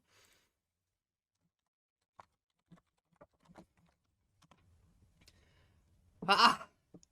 Thank you, adventurers, for granting me an audience. My name is Zephyros, and I am very pleased to be making your acquaintance. I understand that you are coming from the south, and I have need for knowledge that your people may know. Do you know the fate of a small keep just southeast of here, known as Nightstone? This dude's a giant. Yes. Yeah, he's a cloud giant, stands probably 25 feet tall, doesn't have hair per se, but there's like this mist of cloud that sort of clings to where hair would be. Seems nice enough, warm features, very finely dressed, and you guys may not know if cloud giants can fly or not, but you definitely gather that he has some type of arcane power. We had passed through theirs. I have heard some unfortunate rumors of what may have transpired, and I am afraid I need confirmation. Do you know if it fell victim to some attack? Is this true? Multiple. Multiple. Gulbrand asked Taliban mental. Oh, no, never mind. That was a different day. I'm done. Go ahead. Multiple attacks, you say? Well, that is quite frightful. Can you explain them to me? Describe the events. Well, the first happened before we got there from reports say your kind. And he sort of there was the bows his attack head a little low. by the orcs and goblins. This is most... Zentarum. Centara. Oh, this has gotten even more out of hand than I realized. I must apologize for the brutes among my kin. I had suspected that Countess Sansuri, the leader of my people, the Cloud Giants, had been responsible, but I needed confirmation. I do hope that you understand that, while many of my ilk are brutish, that there are good giants in this world. I mean, surely you have heard of Harshnag or Force Grey. Have we heard of Harshnag? I was about to say, if we haven't, you guys can all make a history check if you would like to see if you know. No one's from Waterdeep, so I won't give anybody advantage. We can all make one? Zatari, you are just like on full defense. You're like, I don't trust no fucking giants. Fuck 'em all. Davos, Wow. you again coming. All Oh, and people Spencer. Okay, to do Davos it and for friendly Spencer. giants makes no sense. Well, no, it does though. It does Both that, of you yeah. coming from the Order of the Gauntlet, from the Order of the Aster, you know of other adventuring groups that have saved the world from near desolation. And one Trying to such kill my group, dad, bro. and one No such friendly group, giant. one such group is Force Grey, a group of adventurers that did have one frost giant companion named Harshnag, who had helped stop the resurrection of Tiamat. Quite a few years back. He is known as sort of a local hero, and you guys gather from his reputation that he is genuinely good and seeks to sort of try to right the wrongs that his kin make. So you're like Harshnag? I would not count myself quite as fearsome as Harshnag in battle, but no, I do count myself as an ally among the small folk. I must tell you, many of my kin, hill giants, stone giants, they are brutish, but will not venture out and harm unnecessarily, while frost giants and fire giants may do so without remorse. But recent events have made all of the giants much more aggressive. Why, cloud giants, we typically would not do anything such as aggressive as this. It is beneath us, so they say. But most things are beneath us. It sort of chuckles at his own pun. I'll give you guys an opportunity to ask things if you would like. Yeah, I got tons of questions, but I don't want to. But I am being rude. Please. What are your names? Gulbrand. He hears those two, and his eyebrow sort of shoots up a little bit. And he points to you one by one. Gulbrand, Davos, Bergen, Tali, Valkyr, Zatari. Is that correct? Yes. Yes. What fortune! I had merely hoped to seek audience with some of the small folk who may know of the happenings of Nightstone. I did not realize that I would be that I would not be meeting those that the extraplanar entities had told me about. This is fantastic news. Extraplanar entities?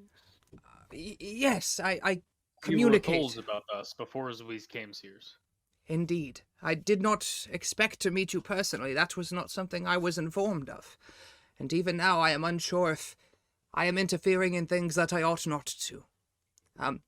No, yes, I do communicate with entities from other planes who do seek to preserve the balance of the world.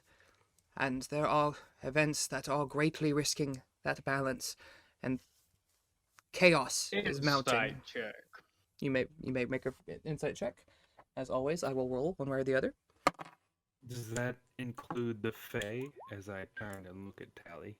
Just curious. 23 insight. You gather that he is being genuine. He does communicate, or believes he communicates, with forces from other realms, and that they have a largely benevolent goal of just maintaining order and balance and preventing the world from going into chaos, and by doing so helping each other's planes from going into chaos. I do not believe that you know much of the happenings of my people, but just over a year ago now, the chief god of the giants, Anam the Allfather, he shattered the ordning, which is the divine ranking which provides structure for our society. It places us in our rank and file and gives us order. But he grew frustrated, and some believe that he was angered that we had grown complacent. And by shattering the ordering, he has turned our world asunder. The way it had been previously, storm giants were at the top of this pyramid, with King Hecaton residing among them. Just beneath that were my people, the cloud giants led by Countess Sensory. Beneath that, equally tiered, were the frost and the fire giants, led by Jarl Storvold and Duke Zolto respectively. Beneath that, the stone giants, led by Thane Calithica. And at the bottom of the rung, the hill giants, led by Chief Gur. Kind of shudders a bit. Ugh. But with him shattering the ordering, we have all of the tribes seek to rise in the ranks through their various means. Some believe sheer size alone will help them rise in rank. Some believe it is by conquest or by miraculous deeds. Unfortunately, my people seem to have believed that it is the obtaining dark knowledge and why they attacked your city. The Nightstone itself. Correct. I believe Countess Sensory has obtained it and seeks to unravel its mysteries. Do you believe it has dark's magics? I do not know much of the artifact. Not many alive today do. I know it was created during the 1,000-year war between giants and dragons. Back when this land of Faerun was still Astoria, a giant kingdom. And by giant he means of the giants, not just big. It was created by unknown forces to use magic that they believed would end the war, although not peacefully. Do you believe your gods is inciting use alls to attempts to restore in Astoria's kingdoms? There are those among the giants who do believe that this is the case. I am less Kill all certain. the small folk? One more time. Does that mean kill all the small folk? Is that what Gulbrand basically asked? He's saying, rather than the giants living on sort of the fringes of society, that the giants being the predominant society and pushing small folk out. Not necessarily exterminating or genocide or anything, but many, many thousand small folk would perish in the process. Yeah, they're going to take over the continent. That's what that would mean. And what would you do to prevent this? Had you the means? Do you want to prevent this? Oh, most assuredly. Yes, I told you that I communicate with these beings, who we follow a path of sorts of predetermined events that will ensure the preservation of giants, dragons, small folk, and maintain the balance in the world as it is. I do not mean to describe myself as an oracle. I possess no such skill. Yet I do have contact with some entities who do have the gift of sight. In Giant, I'm going to ask, are any of these entities psychic or named Zafuhiri? Sort of furrows his brow as he thinks. By the way, most of your compatriots speak Giant, so that wasn't maybe okay. That's it. Maybe not quite as private as you were hoping, but I mean, it doesn't have to be. Yeah, but he goes, I am not familiar with this name. No, it is not any of the beings that I come into contact with. Now, some of the entities I communicate with do have telekinetic, telepathic, and likewise similar such mental abilities, but none of them exist on this plane of existence, at least. Thank you. Do you know what the runes on the Nightstone perhaps said? I do not. You are perhaps already familiar that there are several different types of alphabet in this realm. The Dwarven script, which we giants typically use in our writings, the Common script, the Elven script, and many others. This was none of such things. nor was it draconic or infernal, abyssal, celestial, anything that we have knowledge of. It was something created differently. But I do have an idea of how, or not how, I do have an idea of something similar. While I have not studied the Nightstone myself, while we giants do write in the same script as the dwarves, we can create glyphs, magical runes that have meaning and latent magical potential, even though they are not written in our script.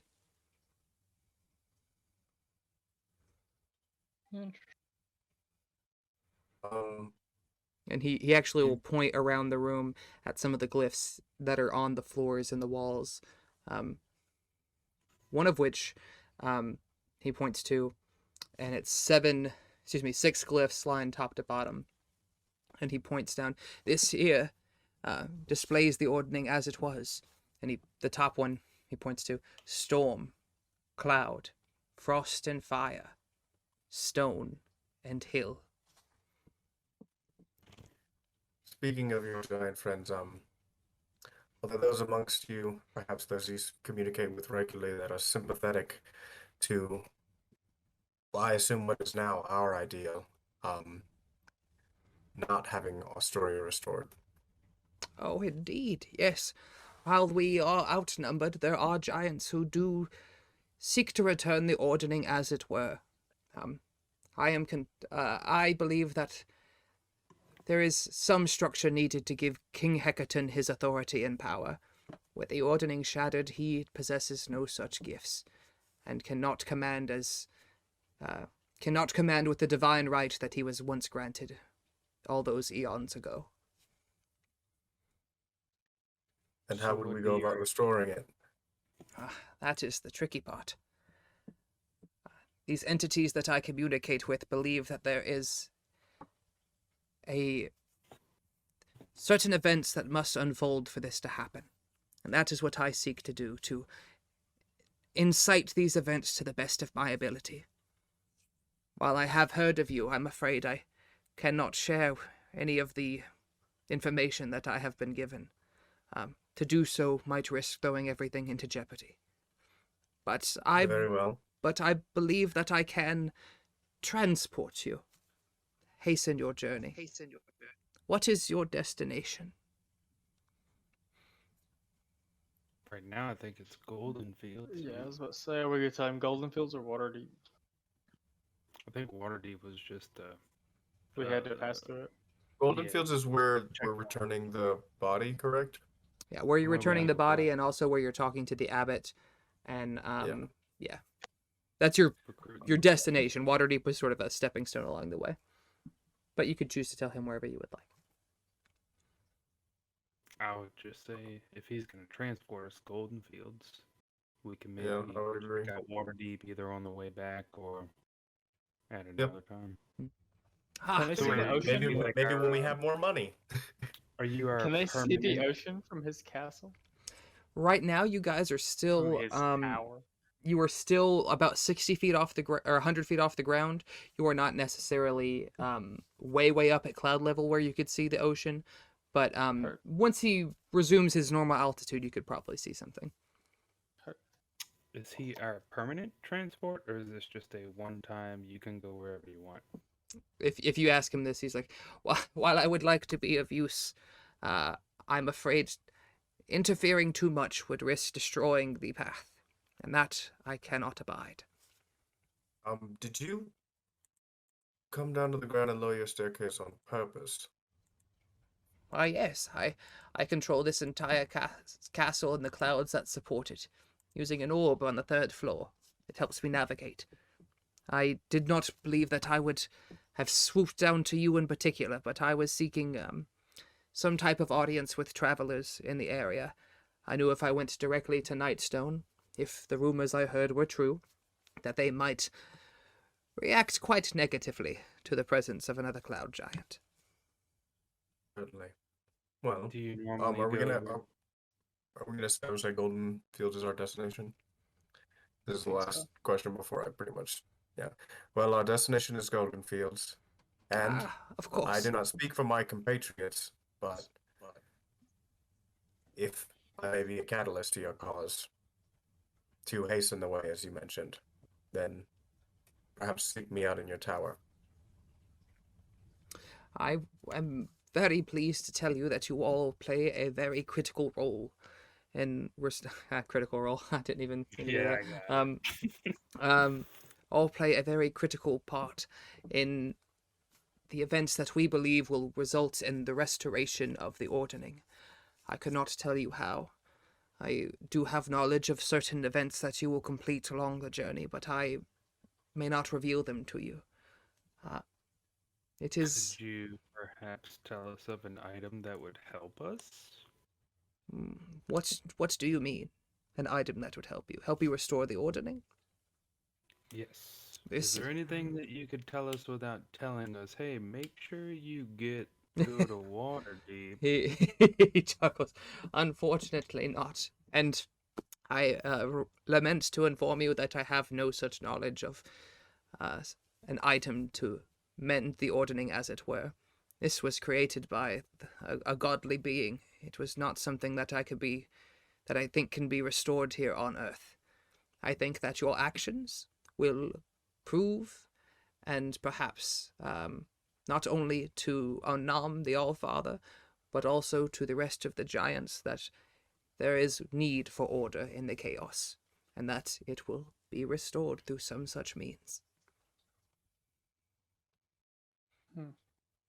I have two questions if nobody else has any. They're more personal. I only have one, and I don't know if he might not be able to tell Berrigan, but does the name Artisimber mean anything among the giants? He furrows his brow. This is a name I do know. Artus was not a giant. He was a man. One who had acquired something exceptionally powerful. And that, I fear, one of the giants is pursuing with vigor. I do not know of his location, nor have I ever met him, but I do know of the artifact he possesses.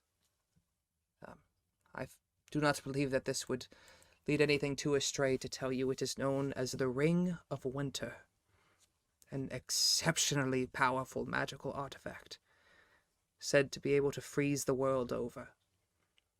Jarl Storvold of the Frost Giants seeks to obtain it, and that is what he believes will set the Frost Giants on top of the ordering if and when it is restored. So is each clan of the giants going after their own death ray? The Cloud Giants going after the Ninth Stone, Frost Giants going after this Frost Ring? Is there an item that each clan is going after? Not necessarily.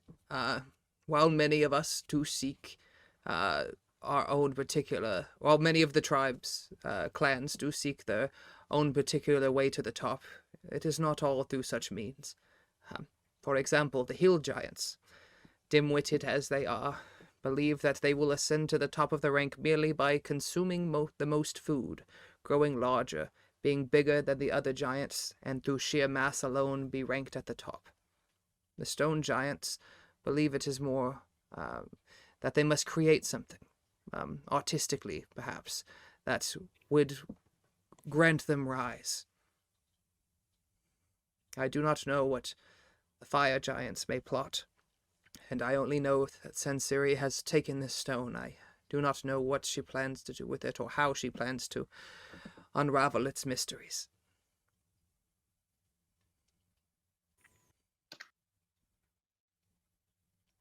Does anybody have anything else? Because I still got my two quests. Gulbrand's gonna say something to him as they leave. He's gonna ask him something as they leave, but Well, you're not you're not leaving because he's taking you to Goldenfeilds, or at least that's what I thought you guys were doing. If that's gonna take it, It'll take he will tell you, Goldenfields, yes, and he'll snap his fingers, and suddenly the steps that led you up swirl back around the castle, and if you mention wanting to be able to see stuff, he will make it sort of a half bowl to where you guys can still see out, but from below, it would appear to be just a normal cloud formation, and begins to ascend up and drift eastward.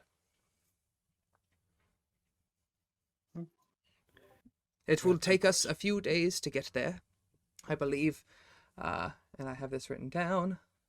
Gulbrand's gonna try to approach him quietly sometime during this travel. So Davos, if you're wanting to do something like now during this first confrontation, you go ahead.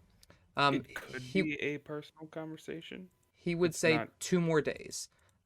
You also gather, as you look around, that while this structure is very tall, it is not a private space. There is a single large room on the first floor of this tower. There is a room above, and then he mentioned a 3rd floor that he navigates from. So you imagine there is one further room up, but it is not.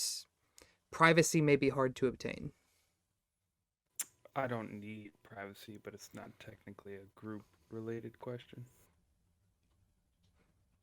That's okay. I'll just go ahead and ask him if he's heard of any tribe of stone giants in the Grey Peak Mountains. Basically, try to find more info on either why my father was killed or who specifically did it. I also have a question whenever you're done, but my mic wasn't working, that's why I've been dead. But I'm good now.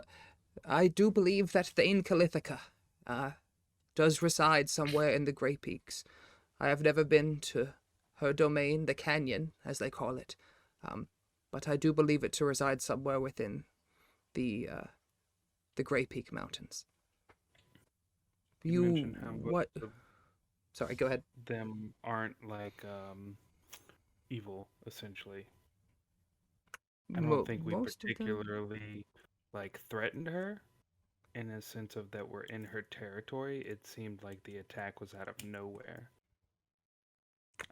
You were attacked by a stone giant. Yes, me and my father, and I lived and he didn't. I see. My lamentations to you and condolences.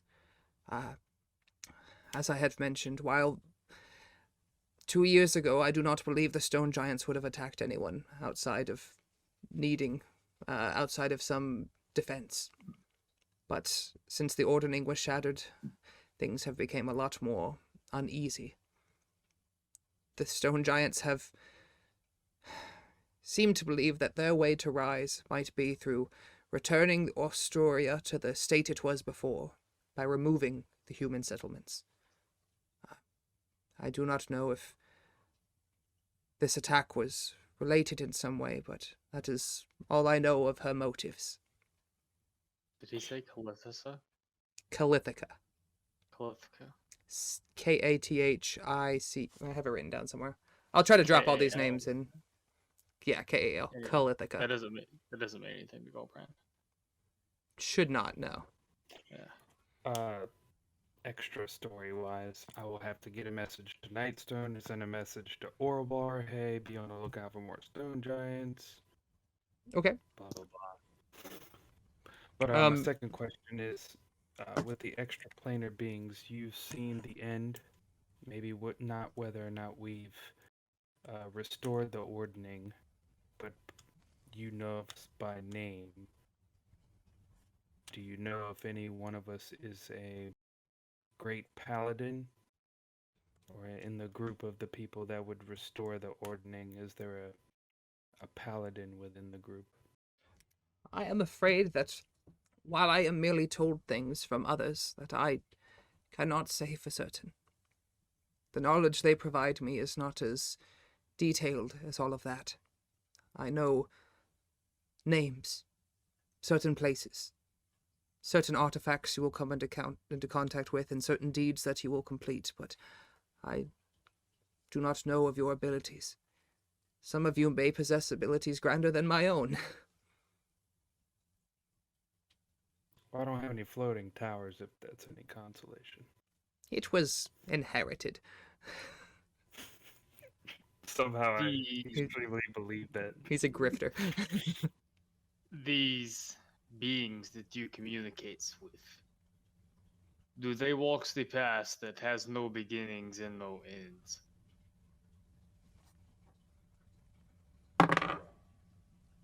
sort of squints at you. And he recognizes the, not the madness, but sort of the drained look that you possess, your weakened state from going on this binge. And he sees your tattoos and, I have been told of some such small folk who were gifted with means of sight through some substance enhancements, perhaps. Are you to tell me that you are also a follower of the Golden Path?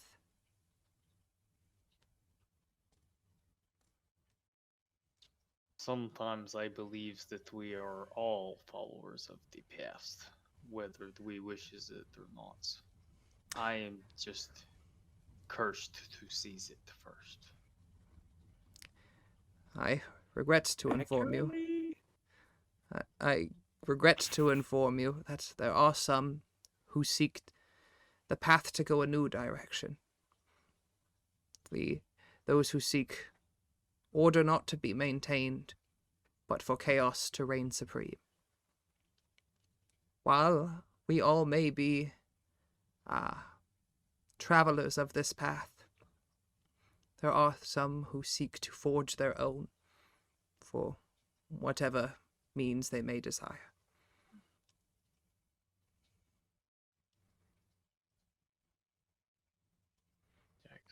Zatari, did you have a question?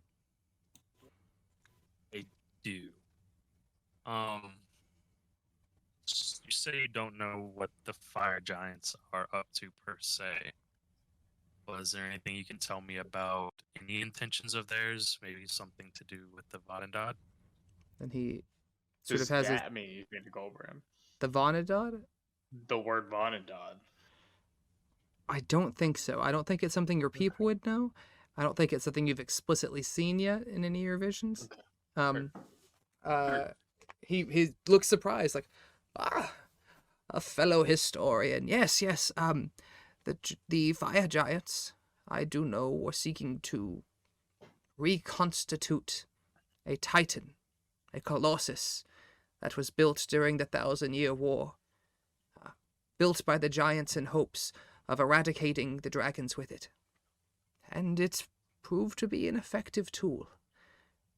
It slew perhaps hundreds of them. But while I do know that they have been excavating, I believe it folly. I do not believe that Duke Zolto will get the power source that he needs to resurrect it, if it is even possible. But that may be his aim. Do you know of the Vanadad? I know a bit. I was used to work on such things for a while. He looks surprised, and as you're telling him this, you almost unconsciously kind of rub your neck, and he's a perceptive motherfucker. What's his passive? Yeah. He catches a glimpse of a black bit of flesh on the back of your neck. And he sort of, you seem to bear a marking of my kind.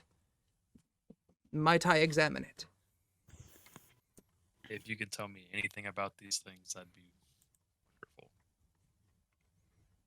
wonderful. Markings of your kinds. He all of the horns ones has these marks. Well, Zephyros had marking of his kind. Is in the cloud. Well, so Satari turns around and sort of reaches behind his horns and lifts up his dark blue hair. Is that right? Black hair. Blue black. Sort of lifts it up, and you see on the back of his neck is a what looks to be a rune, a glyph.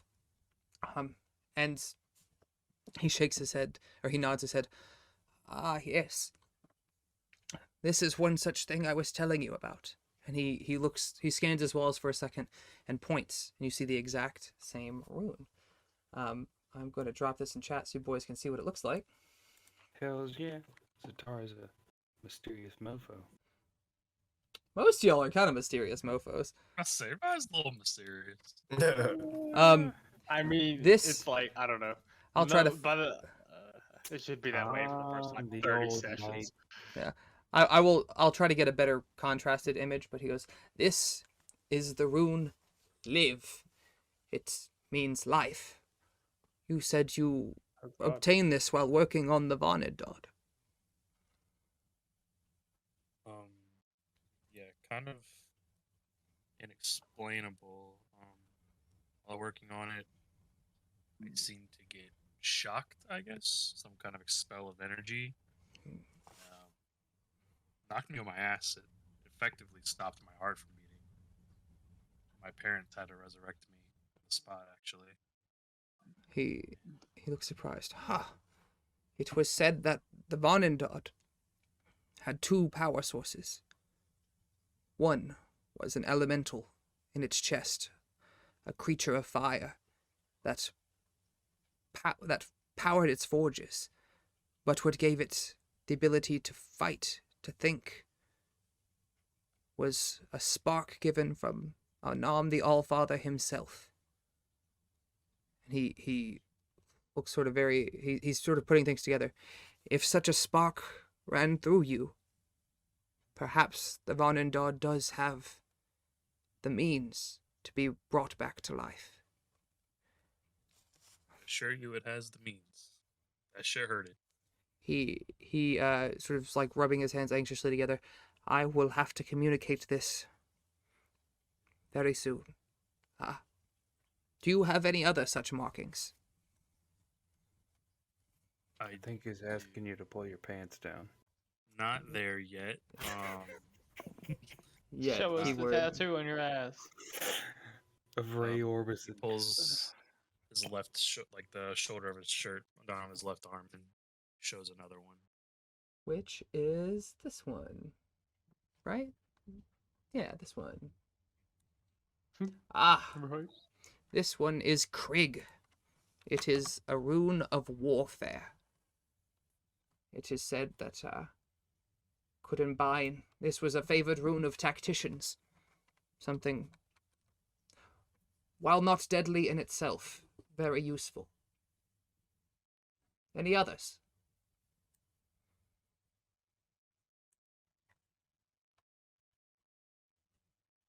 You can take your pants off, Satari. He said not yet. Third date. How long ago were you working on this Vanedod? Be about 10, 15 years now. Wow. And you likewise obtained this one while working on the structure. This one came randomly, actually. Wasn't after you killed that wereboar, was it? I think. I'm gonna look at something real quick.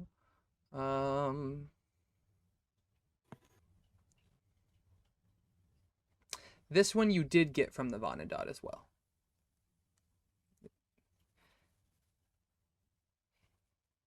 But there's more? 3 in total. Maybe you ain't seen him naked yet. For real. Do you show him the third rune? Yeah, I'll show him all of them. This is the one that you got afterward. And Zatari sort of lifts up his shirt, and on his back is this rune. He goes, Shold. 'Tis a rune of protection, the shield rune. And this likewise you obtained while working on the structure. This one, no. I had just had relations with a person. Here. Yes, I am familiar of the beast with two backs quite well. This is Herpes rune gets us all. But it is peculiar that this did not come to you while you were present in the Vanedod. That is most peculiar. Do Zatari's marks look similar to Valkyr's marks on his arms? They do not. Valkyr will be able to tell you that the marks that he has are elven. They are glyphs of blessed given to him by Elistrai. They do, now that you're looking around at these marks on the wall, you do find one that looks familiar, Gulbrand. Oh, no. Do you know from where? I mean, Gulbrand speaks giants. Well, Yeah, I it's was gonna say, all of you giant. speak giant. None of you can understand these. These are not part of the giant these are alphabet. just These special, are these are special. Looks familiar to Gulbrand, as in like maybe he's seen it before in a dream. Not in a dream, in person. Thing. Person. Your arm Where itches a was little bit, Gulbrand? and you scratch it. Oh God, does he have one on him? That's terrifying. Sort of. I think you've forgotten about this already. Oh, is it the band he's got on The his fucking armband, arm? yes, sir. Which is originally a crown or a headband, but no, the yes. Torque, yeah, the headband he turned into a torque. If you show this to fuck, where'd my notes go? If you show this to Zephyros, where am I supposed to be going? Zatari, there we go. He says, yes, this rune I know well. This is the rune of light. It is Stig. It is one used to guide one's path. It is quite interesting that you possess it. Where is I dropping those? You're putting him in the bag of holding. That's an accident. I'll fix that later. And he reveals to you Stig. He points at it on the wall, and you see it's the exact same rune that you have on your armband. Interesting. Very peculiar that you have come into contact with so many of these so soon. Now, I must ask you. You said you were dealing with the Vonindod. Does that mean that you were an ally of the fire giants? He gets sort of serious. Jesus. No. Jesus, I do not know him. Is he a fire giant? Kind of look like him. So work with it. Cloud Jesus. My family was taken by the fire giant, and they so intelligently thought just because we were tiefling, our fire-resistant ways, we could work with the Vodendod more effectively. So they enslaved us to work on it. My apologies. Stereotype much? Jeez. I know you would probably fit in very well, Davos. Fit in very, very well. Oh God. Oh, this is unfortunately a tactic that I am familiar of theirs. Their conditions are that of extreme heat, and humans do not do well in such environments. He sort of looks over. No offense. Have any of the rest of you come into contact with any of these giants? Other than the stone giant. I suppose does that count the one I came into contact with? Yes, sir. Okay, I'm gonna... He's talking to you, Bergen, okay? You're the last one. Just dropping some hooks, waiting for things to bite. You have come into contact with a giant. You asked of the Ring of Winter, of Artis Kimber. I presume, then, that you have crossed paths with a frost giant. Yeah, I have. He was looking for this artist Ember that happens to be a distant relative of mine. A relative of yours? Most peculiar. I do not, this was not relayed to me in the path. And you see him processing just a lot of information from what Zatari has told him, from what Bergen has told him, from what Davos has told him about their interactions with the giants, and he's seems to be piecing things together or seeing gaps that he doesn't quite understand. I'm afraid that I must convene with the forces I discussed with you. If you have no other questions of me, I will retire to my chambers where I might make such contact. But before I go, you, Sir Gulbrand, you said that you have a way to see the site of the Golden Path. Is this true? Am I understanding correctly? Yeah, look what it did to him. pointing to his hungover self. He says, I has tried to walk the paths last night. I could do so again if it was imperatives, but it would disable me for a days or twos. It will be at least 2 days until we arrive at Goldenfeilds. All of tomorrow, and then most of the next day. Half of the next day, I would say.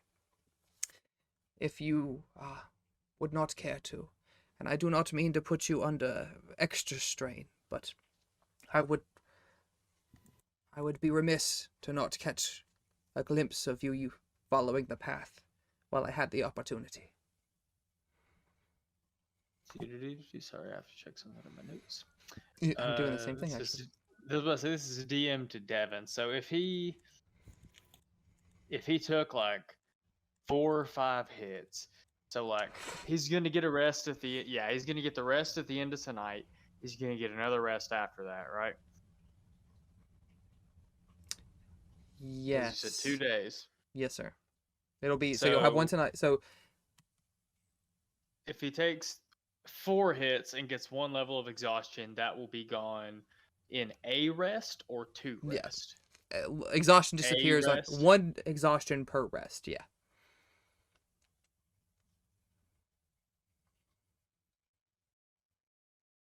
So that means he could take 5 and be okay when they got to Goldenfeilds. Yeah.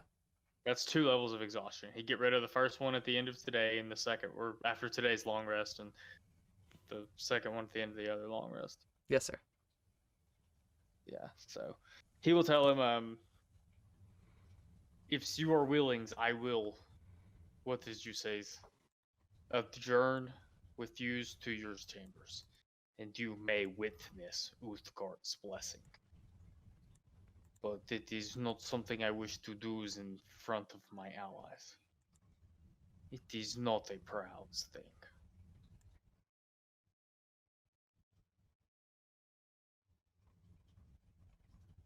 Does anyone want to interject anything, or?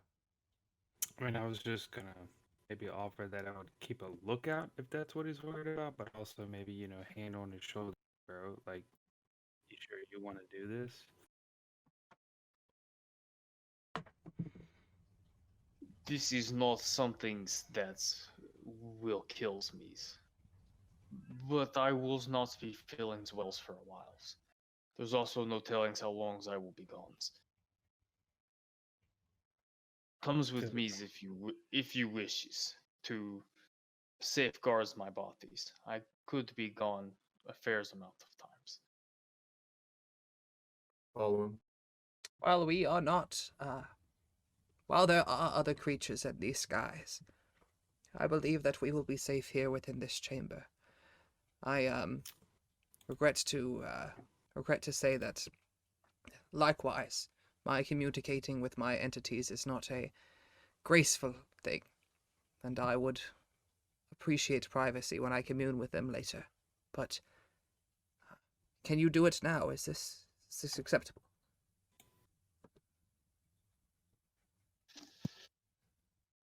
Is there a safe place for me to sit down? Yes, and you are welcome to make yourselves comfortable here. I apologize, I have no such furniture, but I do have doors that I can seal. And he waves his arms, and as he does so, the 2 heavy wooden doors sort of come to a close. There are windows that are small-ish, enough to let light in, but not in particular. It is still daylight, and you do need a particular thing for your visions beside just the... Well, he'll tell us, when the sun has set and we can see the stars, I will walk the paths, and you may witness. Fantastic. Any other questions for Zephyros before we dive into that? I'm good. Okay. I think I'm good as well. He does thank you for your gifts of knowledge and puzzle pieces. He refers to them as, and he says to reward you for your curiosity. I think he's going to give this to Tally. You can decide who gets it, but Tally asked quite a few questions in there that he's going to give you a Pearl of Power, which is a magical item that restores a spell slot up to level 3, I think. 1 per day. 1 per day, yes, sir. Whoa. Yeah, it's basically an extra spell slot. Damn ass. Yeah, they are badass. And then that night, upon hearing that you need stars, he actually opens the doors back up and steps out onto the firmament and swirls his arm about. I imagine almost like a waterbender, airbender kind of thing. And you are all brought up on a segment of cloud that goes up and swirls around the brim of the wizard hat on top of the tower. And it sort of hardens like the steps did. And you all have a splendid view. In the moonlight, you see forests drift below. You see a shimmer of a ribbon of light as a river runs down into what Gulbrand now sees as the ocean. This immense, shining, tossing waves. And while it is dark enough where you can't get fine detail, you have a good idea now of the vastness of it. It goes literally from end to end as far as you can see, and nothing beyond it. Ulfgard's perished me. It's fucking huge. He kind of looks at the rest of the group. He's like, it's always this big. When the mood strikes down. Yes. It's magnificent. Now, two Magnificent. things today have made me feel small. And Zephyros like, oh, was my robe agape again? I am sorry. I will. No. I love it. It's pretty funny. Would you like to proceed, Devin? Okay. Gulbrand will. I guess we're all Yeah, resting. when you open it up. from this. Yeah, I was about to say if everyone's kind of hanging around, he'll sit down, he'll get his tablet out and a center out, he'll kind of look around everyone, he'll say, do not judge me so harshly for what you are going to see. It is a necessary shackles to preserve the paths. And he'll pack that center fucking full and he'll take 5 hits. So Did that you say smoke burns path for a hot Pathesis. path. P-A-T-H. The path. There is only a single path in Gulbrand's. Then you heard perspective. Zephyros refer to it earlier as the Golden Path. And so he'll pack that shit full and he'll hit 5 hits of. So there's a lot of smoke and it burns for a hot minute. I imagine something like this, he's probably I'm going to describe probably several hours here, but while he's staring into his tablet, like I've explained before, which moves and changes and shimmers, and like there's different constellations and different Andromedas and different galaxies and shit in it from y'all's perspective. But he sits there like slack-jawed, hunched over, like barely able to even continue to sit up.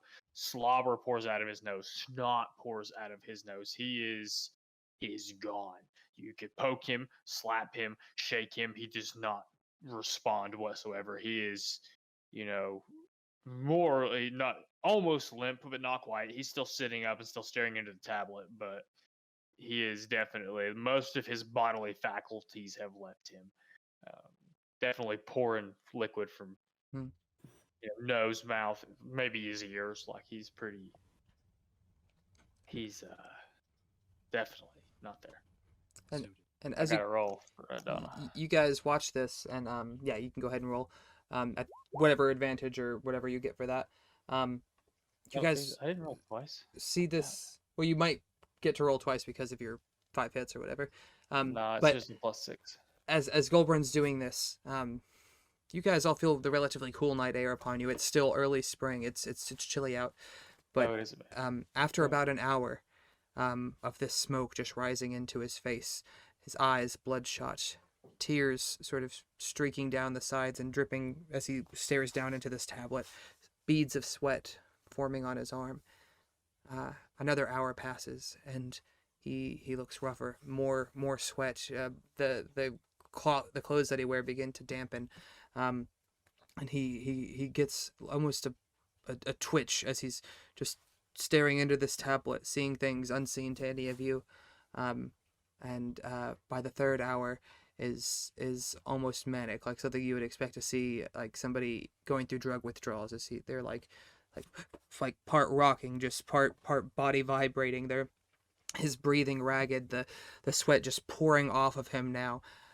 Even in this cool night air, just seems to be burning up from within. His eyes bloodshot.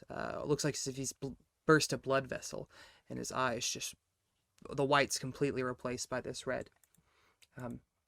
And Gulbrand, you see quite a few things. That is a 29 total. Oh, damn, baby. I don't even have anything for something that high. Hang on. Get it? Something that high. All right. You see quite a few things. You see the city of Nightstone on the night of the battle for Nightstone. The corpses burning in the back as the goblins and orcs are reduced to ash. You see 7 figures atop crates and barrels, knighting Bergen, Davos, Valkyr, and yourself as lords. You see tentacles wreathing through the clouds, enormous in scale, grasping for Zephyros.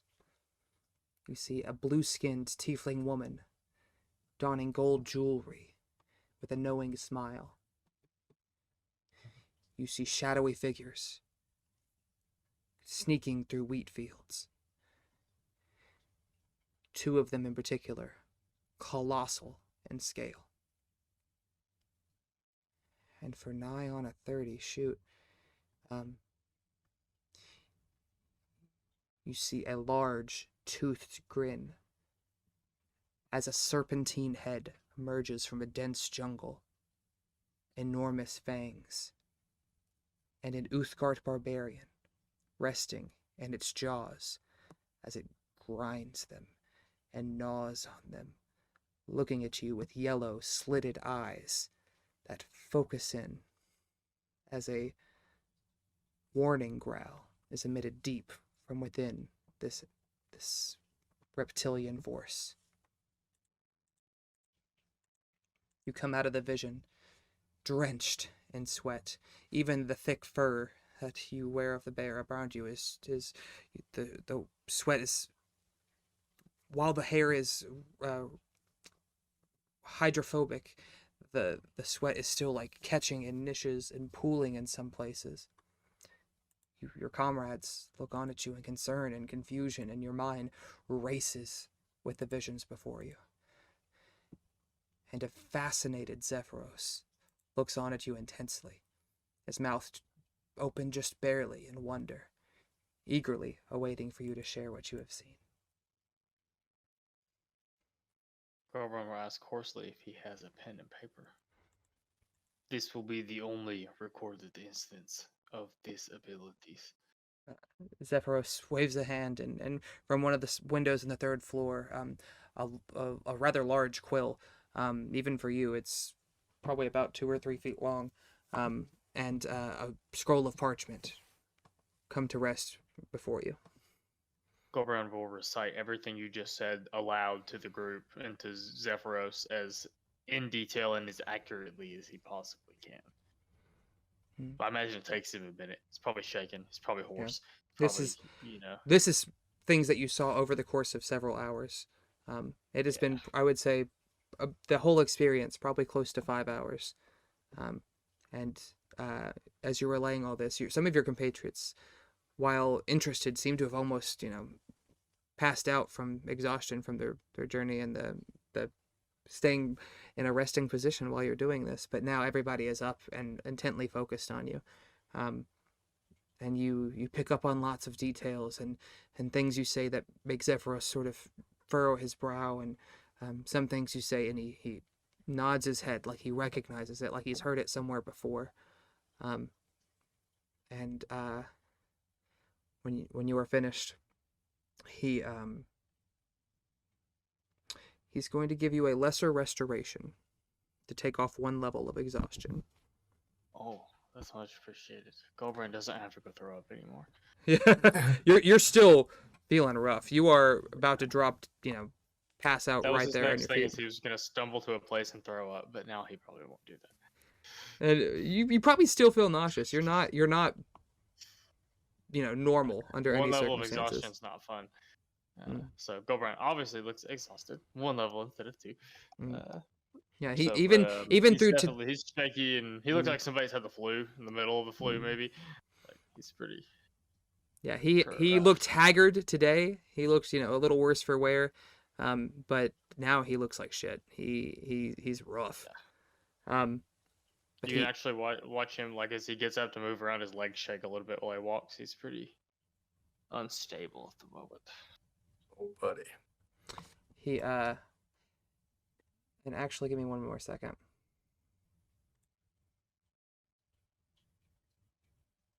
Yeah, okay.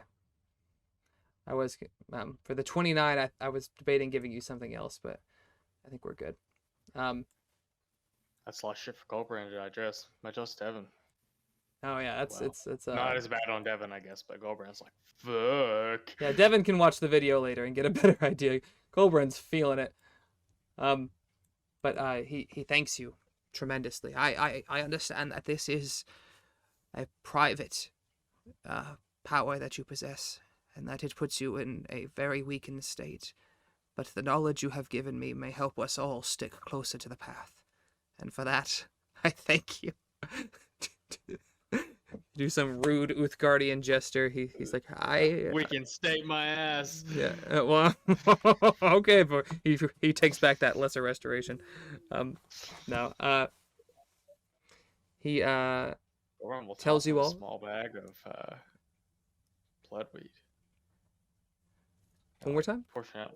He'll take some bloodweed out, and if he has a bag, portion it into a smaller bag, a dime bag, if you will, and he'll like. I imagine Gulbrand goes and sits against the wall. Like, he goes and sits on his ass up against the wall, and like he'll like slide it across the floor. And he'll say, if the paths is really your most important goals, you will goes and walks it for yourselves. And then he's gonna try to nod off up against the walls.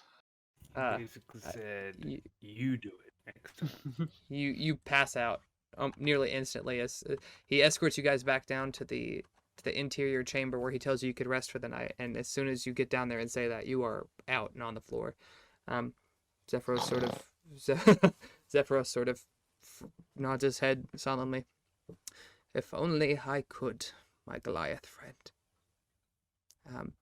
And the rest of you sort of get the sense that he's jealous in a way, envious, not hostilely, but he does not expect it works that way for cloud giants. Yeah, he like he mentioned earlier, he does not have any gifts himself. He communicates with beings that see the future. He longs to be a part of the forces that can help protect and preserve the path, but he is unable to. You guys rest through the night, unless any of you have a question you want to ask Zephyros before bed. Nope. We're going to knock out one quick thing so we can start next week on a high note. I think Gulbrand's high enough for everybody. Oh yeah. Well, Gulbrand's not high anymore. It feels like shit. No, yeah. The next morning, Gulbrand is the last to arise and is bags under his eyes. I was about to say, I imagine he very much is like a sick person. You know? He seems to groan as he moves. Yeah. He's sort of clutches his rib as he stands. He's breathing a little rougher. Not as rough as he was during the session, but still very, very rough. You guys dine on would anyone like to cook? I guess I should ask. Dan. Roll another survival check for me, my dude. Yeah, it's real good today. It's real tasty today. Zephyros sees you preparing this food and looks on very concerned. I do not know much of the small folk, but this does not look safe for consumption. and he sort of waves a hand, and a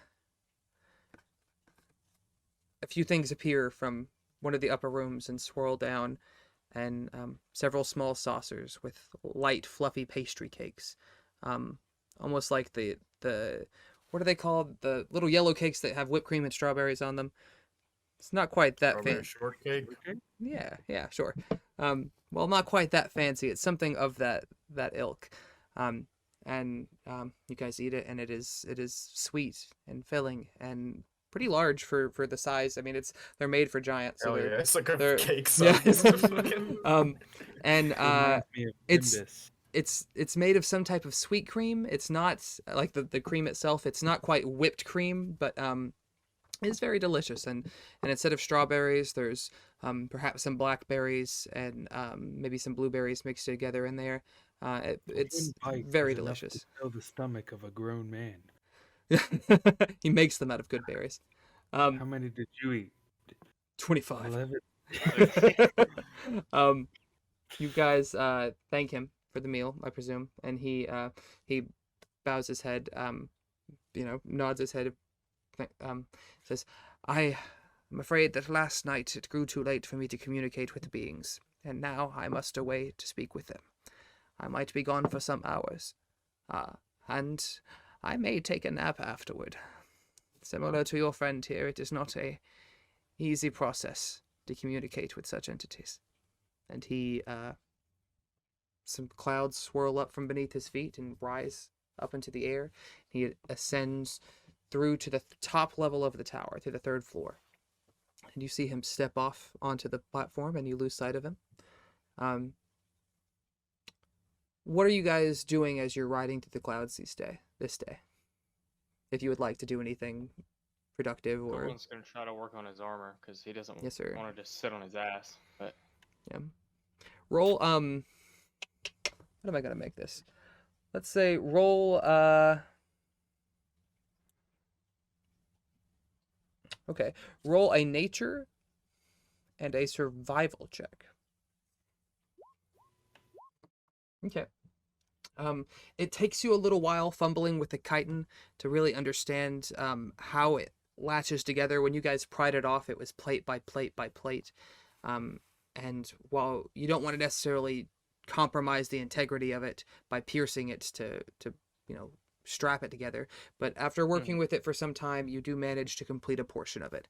I would say that 2 more successful checks, and you will complete the armor. But when he completes, however much he completes for that, he's gonna lay down and go to sleep again unless anybody bothers him. Yeah, that's what I do when I'm sick. I sleep. I would just maybe ask Tally any more insight on that voice that was speaking to him / us. From my understanding, it is an entity, or perhaps not, named Zafuhiri. I spent a small amount of time in the Fae, where I met an individual, a drow.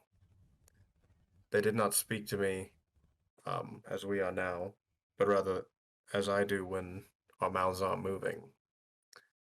I don't know either of these people. I'm not even sure that I really ever met them. I believe Zafuhiri to be the one who spoke to me in the caves, where we found the townspeople, and that is all I know. Do you think it's someone we could trust? Well, he's given me great power, and I'm sure that comes with a cost, but I'm hoping that the cost is something that I can undertake. I don't see any reason that he would come to collect from the group. you do know one other thing. The name, the voice, when it spoke to you in the caves, mentioned a name. It had said Ri, R-I. So that Ri had planted a mote of energy within you. Okay. And from your understanding, that was when you were initially struck by the Psi Knife. How much you want to share of that is completely up to you, but I did want to make sure you picked that up in that chunk earlier. Sorry, so Ri is the drow. You The drow. Okay. Yeah, that's what I got. anyone else want to do anything or I ask Zatari about his pepper box. Fuck off. If that's something that... How are we? How do you want to go about making like bullets and stuff? How are we gonna do that? I don't know if you need to talk about that. Like you can do that throughout the over week or you can work on that in probably a single day. I mean, you're basically taking fragments that you have of the Von and Dodd and just breaking them down into small pieces. Do me a favor. What do you roll for tinkering? I forget, for your tinkerer's tools. Do you remember? I can look it up if I need to.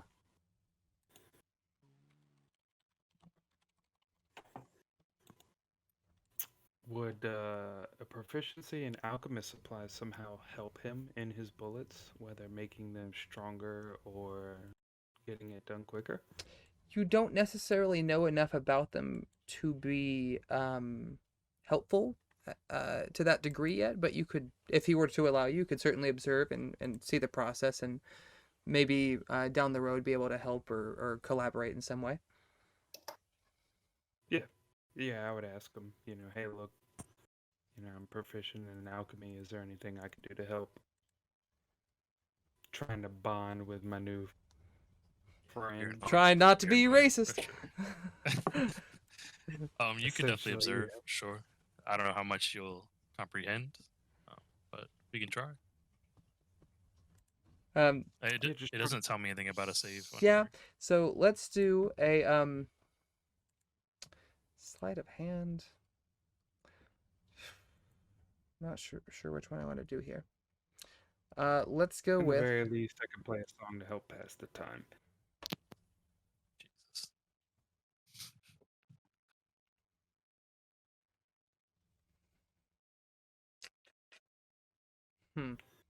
Most likely, bullet with a name on it. Let's go with a sleight of hand check because you are working with your hands trying to create something very specific. So you get to add the +2 from your sleight of hand plus your proficiency bonus, which in this case is +2. So go ahead and roll a d20 and add a 4 for me.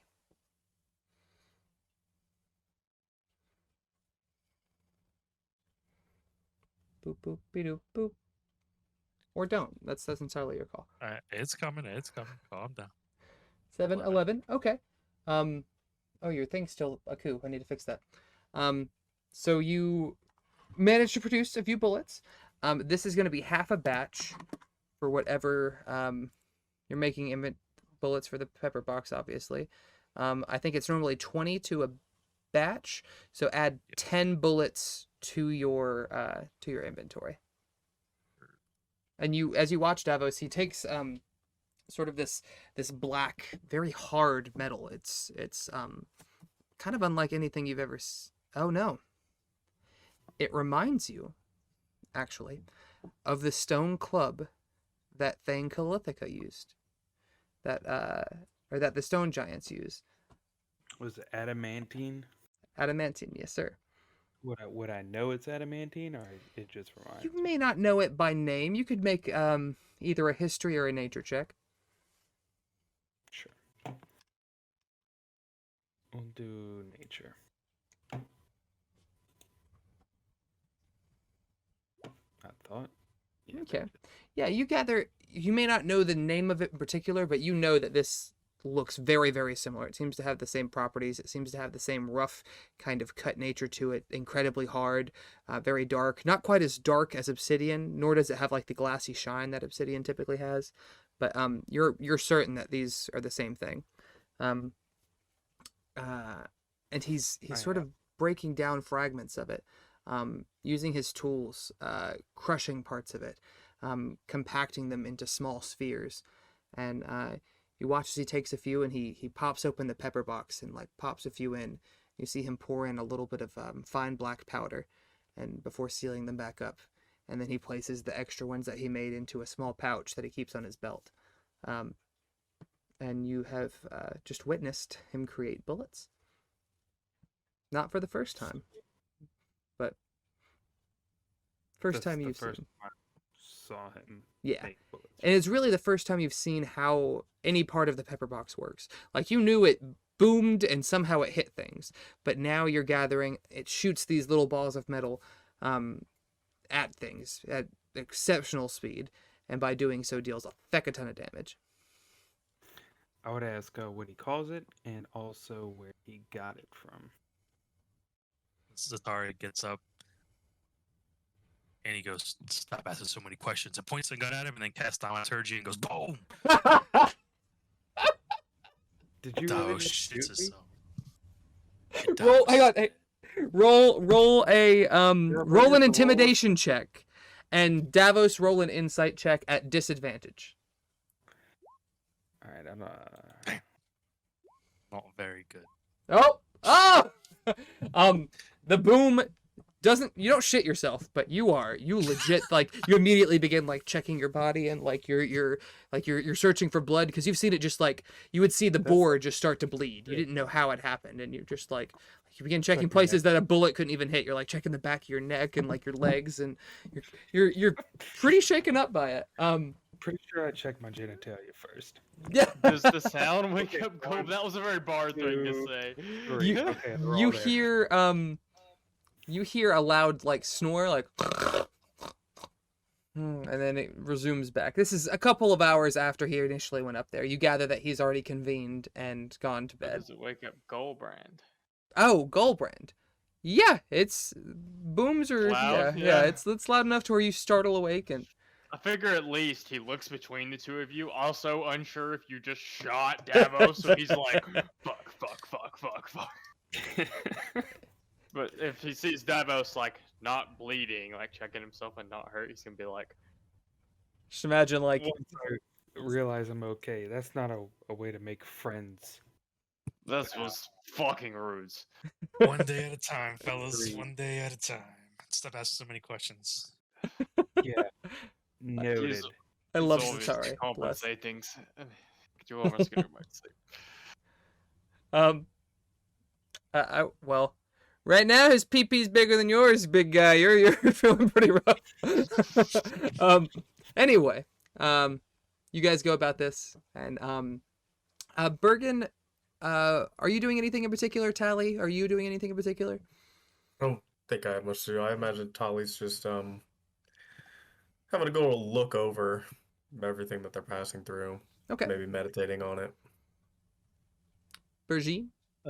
Trying to bond with the Phoenix, Ember, yeah, I and forget we have a dog. Praying to Hell. All right. Yeah. Many praise to my Praying God. Yeah, you and the bird, you're having a great time. Like, the Phoenix, you gather, has not been able to fly for quite some time. It seems that it's still relatively earthbound. Like, it can flutter in the way that kind of like a chicken can, like, glide a little bit, but not, it's not graceful. And the bird, the Phoenix, seems to enjoy being back in the skies. Tally, you're out. You see bits of countryside go by. If you guys look on the map on Roll20, you guys were picked up right about here. You were about halfway through your third day journey. So you still had a day and a half to go to get to Waterdeep. You have passed over the Ardeep forest and are now coming up probably right about here. You're at this point sort of following the river northeastern. And you can't necessarily see any of the settlements around you, but the terrain beneath you is beautiful. Rolling hills, the thick forest of the Ardeep, the rapids of the Dressian River. But as you are doing this, you see a strange storm cloud beneath you, swirling, coming in from the west. And as it gets closer, you see a pale, purple-skinned mage swirling his arms about, apparently manipulating the storm cloud, and 4 cloaked figures around him. They rise up and up and up until they're at the same altitude as you. And they step off of their cloud and onto yours. You can see now this figure is an aquatic-looking shaman of sorts. 2 tentacles protruding from his jaw, a cloak of seaweed covering heavily tattooed flesh, composed of unfamiliar sigils. Gungan? What? Is he a Gungan? A Gungan? Is that a Star Wars thing? From Why does it Star say Wars familiar? Episode 1, The Phantom Menace? Oh no, he's that's The rude. Murloc. He's a Murloc. Yes, dude.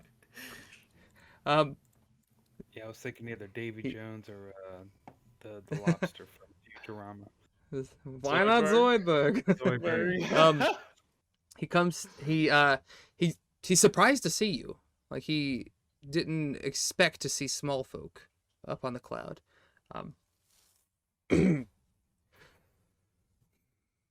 We have no business with you.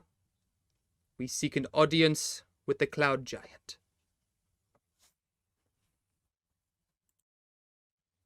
Do you speak common? If I'm going to use this cursed tongue, you can at least reply to me.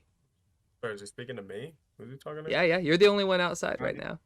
Or Oh, maybe yeah. Bergen is also outside with the Phoenix chick, but Okay. In which case, Psionic Whispers, okay, that's only 1 hour, but I seem to him and to one of the others, yeah, I'll just speak to their minds. Well, who's stopping you from going to see the giant?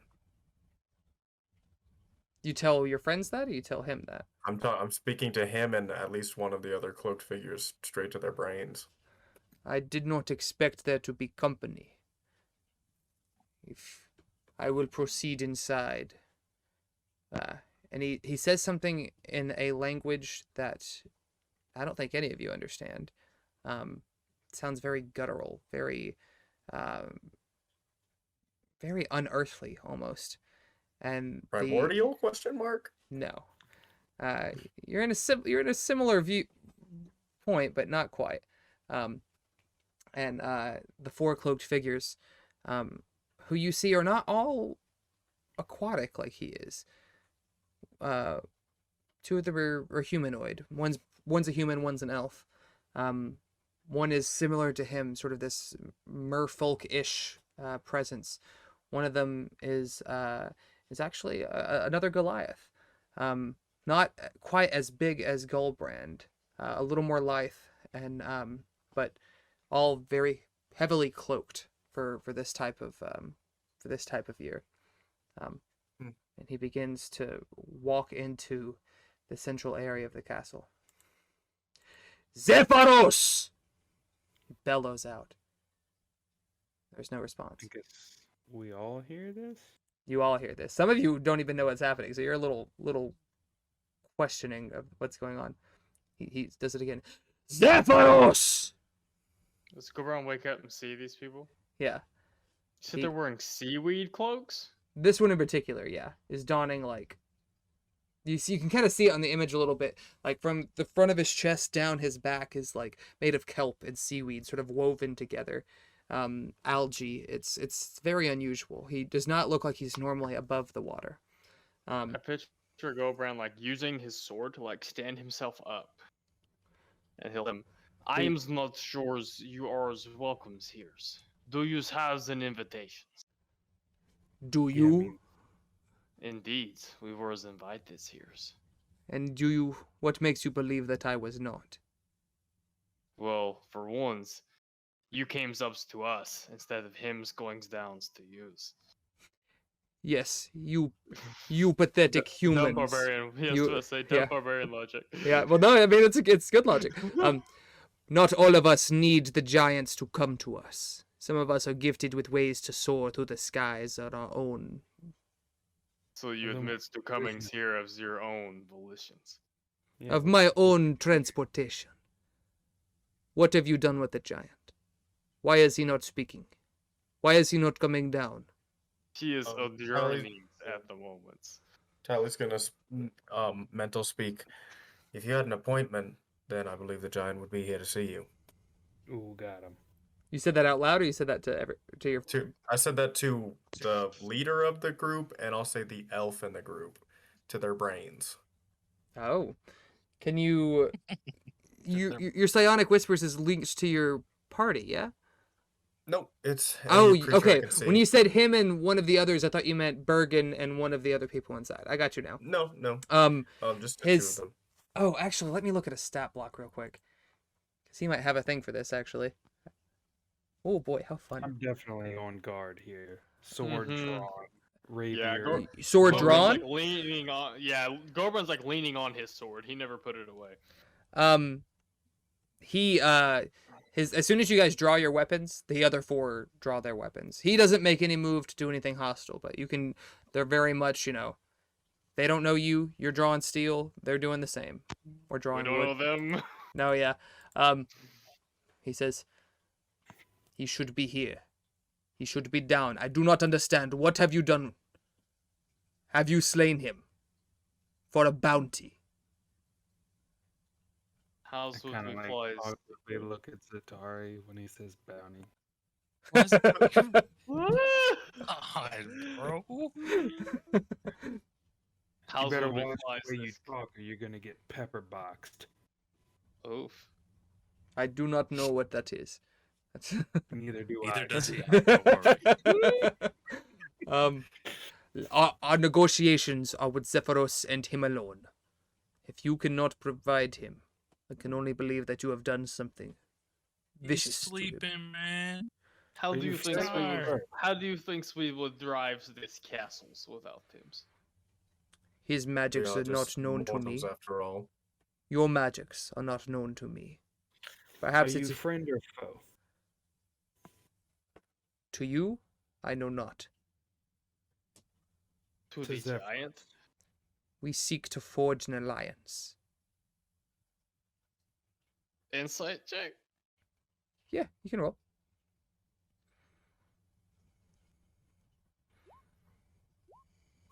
Oh, Jeez. that's like the fourth nat 20. What the fuck? Straight I will murdering say candidate. between the two of you, you gather that he is telling the truth in the regard that he wants to forge an alliance. He does not seem benevolent.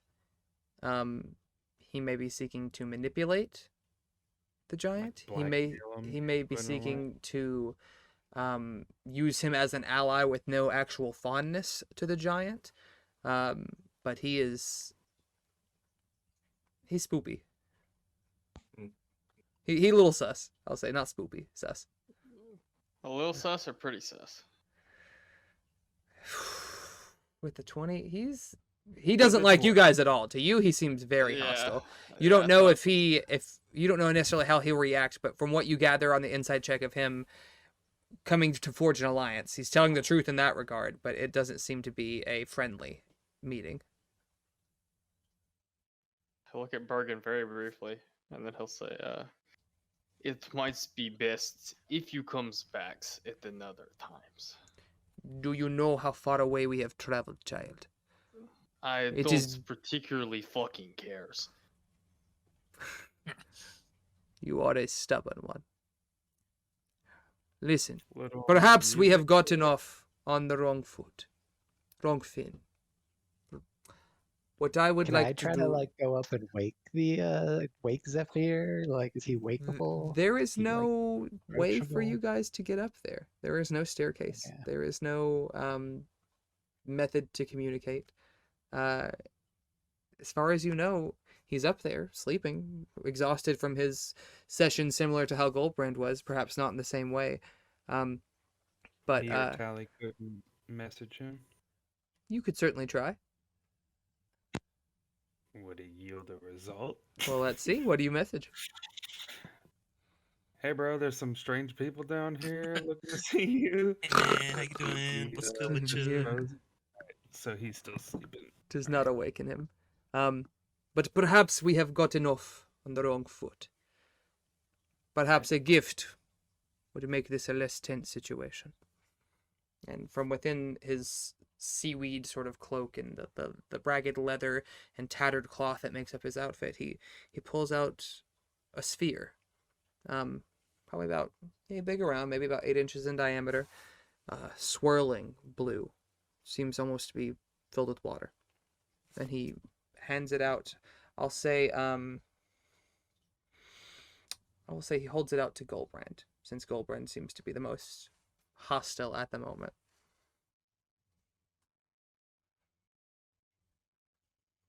Can I find trap on that? Yeah, I was about to say, like, Fine trap. That's an old one. Find, about to say, find. It's so I hate find trap because it sounds cool. Like, oh, there's a trap over there, but it's like, oh, Yeah, I was somewhere going within that 60 way. feet there is one trap. No idea what it is, where it is, how it's activated, but there is one trap somewhere.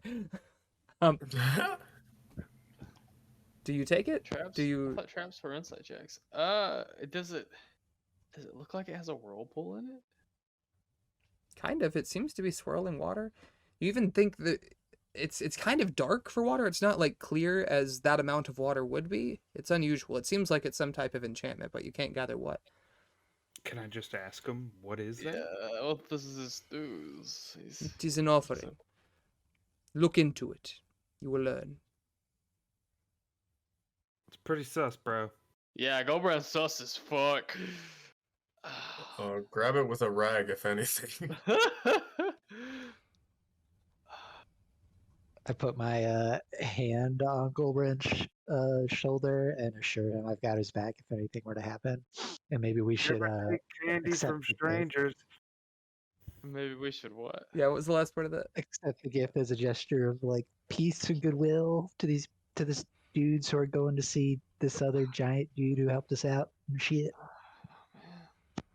Man, Gulbrand was gonna tell him to get lost again. It's I can tricky. make us You pop guys, off if you want it to pop off. I'm just Gulbrand's not in any shape to fight really, but like both Devin and Gulbrand are over here like, fuck this guy. So, but when Bergen does that, he will take the gift. Does anything happen? He picks it up. right before your hand touches it, he drops it, and a wicked smile goes across his face. Make an acrobatics check for me. Do I have to try to catch it? He can't just let it drop. You can if you want. I want to punch him instead. You Can cannot. can I make a acrobatics check to grab at that shit? Yeah, we'll say that you're close with him. Also, we have a map for this that I should. Jeez, 19. Oh man, Wow. I love it. damn good catch. Damn, I'm almost a little disappointed. I really wanted that to shatter. You watch as this orb like nearly gets to the ground before Bergen's hand snatches it up, and immediately they go hostile. So I gotta roll to hit because I punched him. I'm thinking you. It would be a reaction. If you have a reaction spell or something, I would say so, but it's not necessarily an opportunity attack per se. Can I cast a Shield of Faith on Gulbrand? We're actually gonna go ahead and call it a night here, but we'll start next session with this combat encounter. I will show you guys some things. question to like mull over the week. If he throws the orb like in the direction, can I like shoot it midair and cause it to explode over them? You could. Is that like a optional thing? I mean, you could choose to blast it. So Devin's very afraid that it has a water elemental in it. I would consider that option before you go blastins it. Almost shot it out of the It dude's may hand. not just be a little bomb. It may be. Yeah, it may be a bomb, it may be a creature. Yeah, like who knows. The good news is that apparently Bergen has it, so now we have it. Whatever it happens to be. I was about to say the nature of this. Actually, before we go, let's go ahead and position you guys just so we hit the ground running. Bergen and Gulbrand, you guys are near the main one. The rest of you can sort of. These are technically 10-foot squares, so it's not quite as cramped as it looks. But if Do you we guys, got our tokens on there? yeah. In fact, Zatari, if you don't mind to go ahead and try yours, I want to see if it's gonna pop up with a coup or. Oh, I can't resize. Can Mine's I? on there. Can you not? You can't see it? Oh yeah, now I do. I'm sorry. I was distracted. No, you're good. Just make sure it was working. What was I saying? Oh, Needs sorry. to be resized. Thank yous. You pulled your picture, you bastard. Oh, and not the token. Yeah, I gotta. Yeah, load you it. gotta click the name to do it. It's weird. Click the name. If you Yeah. click the name and drag it, it should pop up your token. But if I do it, you won't be able to move it. I don't think. I think that's something we had trouble with last time. Yeah. Gulbrand, I would say from where you were probably about here. Even though I was accepting the thing from him. Yeah, you're within. Yeah, it was as you approached. He dropped it. Like you reached out your arm. I would say, like foot to foot, you guys are probably 6 feet away from each other. But I would say that you were probably resting somewhere on this wall. Is kind of what I'm picturing, if away from the entrance. Telebundo. Can you move yours if I drop it, Tally? Sorry, I gotta zoom in some. Yes, I am here. Okay, sweet. So they walked into the tower, but I believe they walked past me, right? Correct. You could be behind them. What I pictured is that you were probably on the firmament when they arrived, and that's why you were the first one to see and to communicate with them. 1, 2, 3, Yes. 4, 5. Oh, Valkyr. Been awfully quiet today, Valkyr. Also, I know we're sort of hauling him around. He will have a exit in the near future, and then when Stefan returns, we will be able to resume with him. But for now, let's see, 1, 2, 3, 4, 5. We'll put him a little further over. Okay. Yeah, I'm glad you guys got to talk about your stories and your histories and stuff. I think you all know a little bit more about each other now, which is good. Kind of what I wanted this to evolve into. You also got some fun pets, which I will say for the dog, like the Phoenix doesn't fight at this stage in its life. It's it's practically glass. This thing is super fragile, but B doesn't really have a lot of. It does technically have a attack, but if it's going to attack, things are going to hit it. And that brings us to the dog.